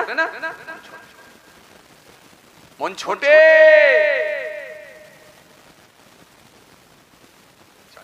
আমি আপনাকে বোঝাতে চেয়েছিলাম, বলেন তো, ছেড়েছিলাম হাজি সাহেব। হাজি সাহেব সে 3 বার হজ করেছে, 6 বার উমরা করেছে, তার কথাবার্তার ধরনটাই অন্যরকম হয়ে গেছে। ঠিক মনে করে দেখেন, এই জায়গাটা ছেড়েছিলাম, এই জায়গা থেকে ছেড়ে এসেছিলাম, বলেছিলাম এই যে একটা শ্রদ্ধাই ভালোবাসা আর একটা চাপে পড়ে ভালোবাসা, দুটো এক নয়, এটা বোঝাতে গিয়ে এত দূর চলে এসেছে। বুঝতে পারছো? জি জি জি জি জি জি এই তার কথাবার্তার ধরন আলাদা। কেন? ওই যুবক ছেলেটা যখন মুদিখানা দোকান বন্ধ করেছিল, মনে আছে আপনাদের? এবারে মনে পড়ে যাচ্ছে, দেখেন মুদিখানা দোকান বন্ধ করে দিয়ে আসছে, আর এইদিকে হাজী সাহেব জুম্মার নামাজ পড়ে যাচ্ছে। পয়সা আছে, লোকবল আছে, জনবল আছে, অর্থবল আছে, সকলে বলিয়ান, আবার ডিগ্রিও আছে, 3 বার হজ, 6 বার উমরা। কেউ ঠেকাতে পারে না। বিরাট আওয়াজ দিয়ে বলে, এই যুবক ছেলে, তুই জুম্মার নামাজটাও পড়লি নি বেয়াদব? তুই মরলে কোথায় যাবি? তোর আখিরাত বরবাদ, তোর আখিরাত বরবাদ। তুই মরলে কোথায় যাবি? তোর আখিরাত বরবাদ। এরকম কিছু আছে না লোক, একবার একটা বলে দেয়, ওকে যা আছে বুকগাপ করে দিয়ে দেয়। কথা বলছেন না কেন? আছে না? হ্যাঁ, পয়সার একটা অহমিকা থাকে কি থাকে না? ইবাদতের একটা অহমিকা থাকে কি থাকে না? বুকগাপ করে দিয়ে দেয়। আছে না? নেই? আছে। দিয়ে দিল, তোর আখিরাত বরবাদ। যেই বলে ফেললেন, এর রেজাল্ট কি হলো জানেন? এর ফল কি হলো জানেন? আল্লাহ পাক বলছেন, মান যাল্লাযী ইয়াতাআল্লা আলাইয়া, কি আছে আমার উপর অর্ডার জারি করে, আল্লাহ আগফিরু লি ফালানি, আমি নাকি তাকে maaf করব না। তাকে ওই ছেলেটাকে কদ গফরতু লাহু, আমি তাকে maaf করে দিলাম। কে? ওই মুদিখানা দোকানদার, ওই ছেলেটাকে। ওয়া হাবাবতু আমালি, তোমার আমলকে আমি আল্লাহ বরবাদ করলাম। তুমি যত বড় হাজী সাহেব হও, তোমার আমলকে আমি আল্লাহ ডিলিট করে দিলাম। আল্লাহ করে দেয়, হিম্মত আছে জান্নাতে যাবে। আরে কথা বলছেন না কেন? হিম্মত আছে, ক্ষমতা আছে জান্নাতে যাবা? না, ক্ষমতা নেই জান্নাতে যাবা। ডিলিট। কেন? জান্নাত জাহান্নাম কাকে দেবো সেটা তো আমি আল্লাহ ডিসাইড করব। তুমি কি জান্নাত জাহান্নামের ঠিকাদারি নিয়েছো? তোর আখিরাত বরবাদ, তুই বললে জাহান্নামে যাবি, এটা বলার অধিকারটা তোমাকে কে দিয়েছে?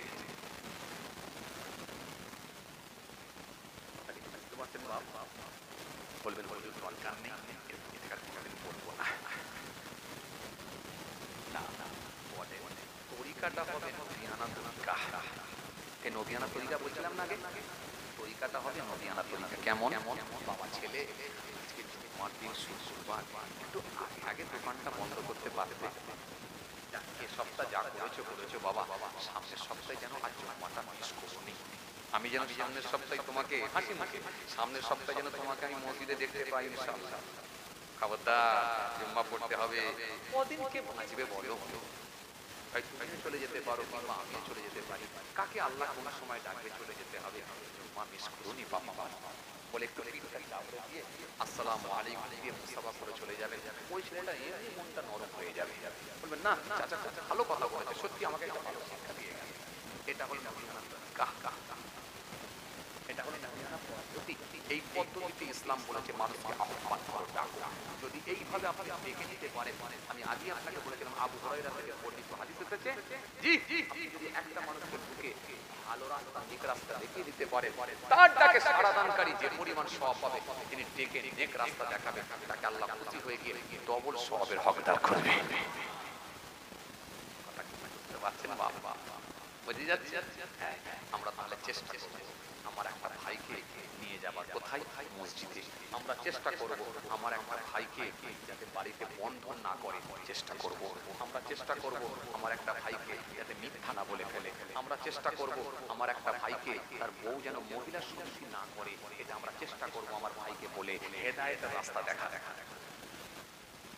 এটা যদি করতে পারে ইনশাআল্লাহ, ইনশাআল্লাহ সবাই হবে এমনটা না, সবাই হবে না এমনটা না। আপনি ঘাবড়াবেন না যে সব বঞ্চিত হচ্ছে না, না নিরাশ হবেন না, হাল ছাড়বেন না। সবাই যে হবে এমনটা না। সবাই যদি হতো তাহলে আবু জাহেলও হয়ে যেত। আরে কথা বলেন, সবাই যদি হয়ে যেত তাহলে আবু লাহাবও হতো। সবাই যদি হতো তো উতবাও হতো। সবাই যদি হতো তো সাইবাও হতো। সবাই হবে না, কিন্তু নিরাশ হলেও হবে না। আল্লাহ রাব্বুল আলামিন তার হাবিবকে বলেছেন, হাবিব তুমি বলতে থাকো সবাই হবে না, তবে চিন্তা না, হওয়ার যারা ঠিক হবে। জোরে বলবেন না? যে কোরআন শরীফের মধ্যে আল্লাহ আয়াত দিয়েছেন খাতামাল্লাহু আলা কুলুবিহিম ওয়া আলা সামইহিম ওয়া আলা আবসারিহিম গিশাওয়া ওয়া লাহুম আযাবুন আযীম। আল্লাহ ঘোষণা দিয়ে বললেন তাদের অন্তরে মোহর মেরে দেয়া হয়েছে, সিল মেরে দেয়া হয়েছে, পুরো সিল মোহর। তাদের যারা শুনতে পাবে না, ওয়া আলা সামতিহিম ওয়া আলা আবসারিহিম, তাদের দর্শন যন্ত্রের উপর, চোখের উপর গিশাওয়াতুন, পর্দা লাগিয়ে দেয়া হয়েছে, স্পট ফেলে দেয়া হয়েছে। অন্তরে মোহর মেরা হয়েছে, কানেতে পর্দা লাগানো হয়েছে, চোখেতে স্পট ফেলে দেয়া হয়েছে। দেখেও দেখতে পাবে না, শুনেও শুনতে পাবে না, জেনেও জানবে না। আল্লাহ বলছে ওয়ালাহুম আযাবুন আযীম, তাদের জন্য রয়েছে আমার কঠিন আযাব। বাকিটা আমি আল্লাহ দেখি। তুমি বলো, চেষ্টা করো, 10 জনকে বলে যদি দুজনও আসে, তুমিও কিন্তু মনে রাখবে সওয়াবের হকদার হবে। চেষ্টা করো, তোমার ভাইকে বলো জাহান্নামের আগুন থেকে বাঁচাবার চেষ্টা করো। এটা আপনার দায়িত্ব, আপনার দায়িত্ব, আপনার পরিবারকে ঠিক রাখা, আপনার পরিবারকে বাঁচানোর দায়িত্ব আপনার।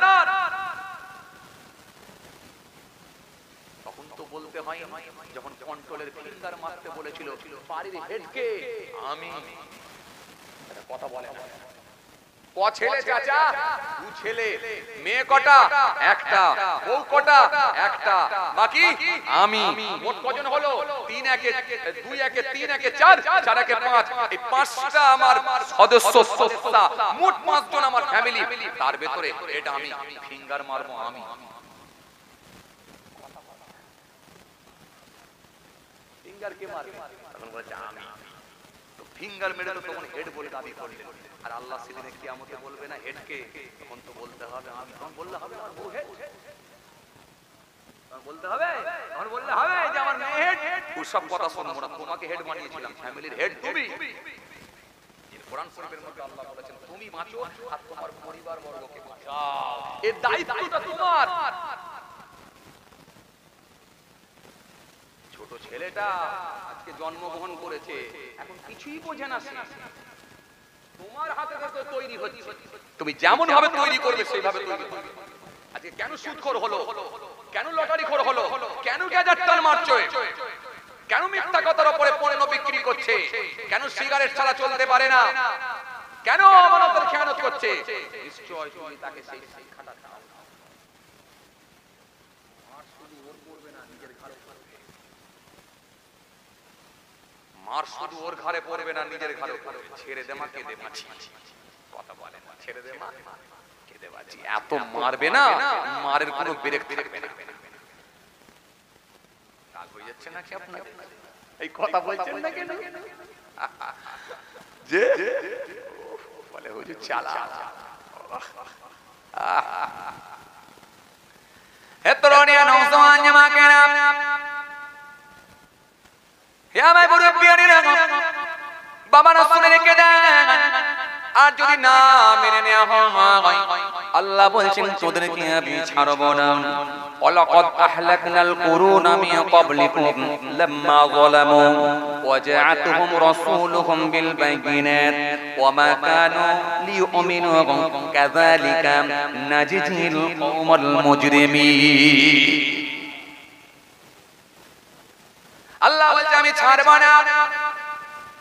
মাসমানি কত দেখলাম, তোদের থেকে বড় বড় মাসমানগুলোকে আমি দেখলাম, পুলিশ সাত করে দিলাম, নাম নিশানা মিটালাম, তাদের অস্তিত্বকে আমি আল্লাহ বিলীন করে দিলাম।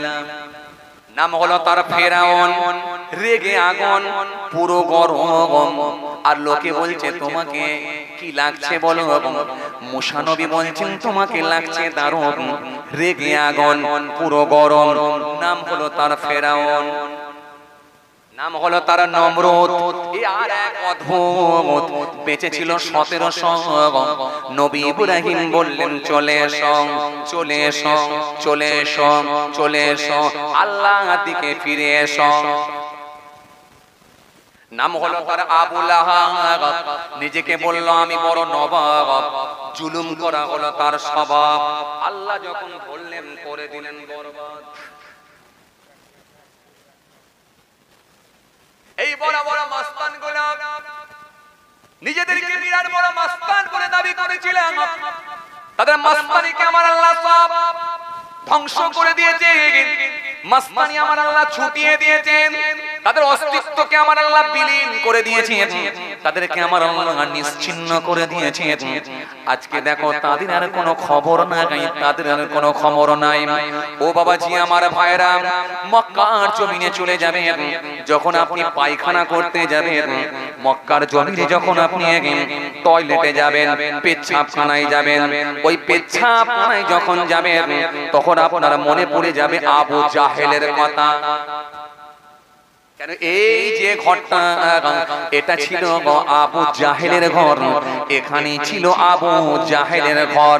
আবু জাহেলের ঘরের জায়গা, আবু জাহেলের ঘরকে ভেঙে দিয়ে পেচ্ছাবখানা, আবু জাহেলের ঘরকে ভেঙে দিয়ে পায়খানা। সারা পৃথিবীর হাজী সাহেবেরা সেই জায়গায় গিয়ে পায়খানা করে, পেচ্ছাব করে, ইস্তিনজা করে। অনেকের আবার পেচ্ছাব না থাকলো না লাগলেও জোর করে করে।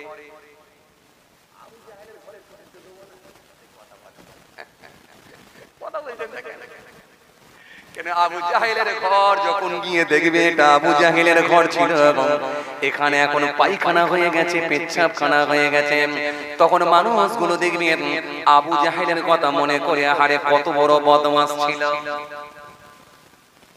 এই জন্য বাবাজি আমার ভাইরা, তাদের অস্তিত্বকে আমার আল্লাহ বিলীন করে দিলেন।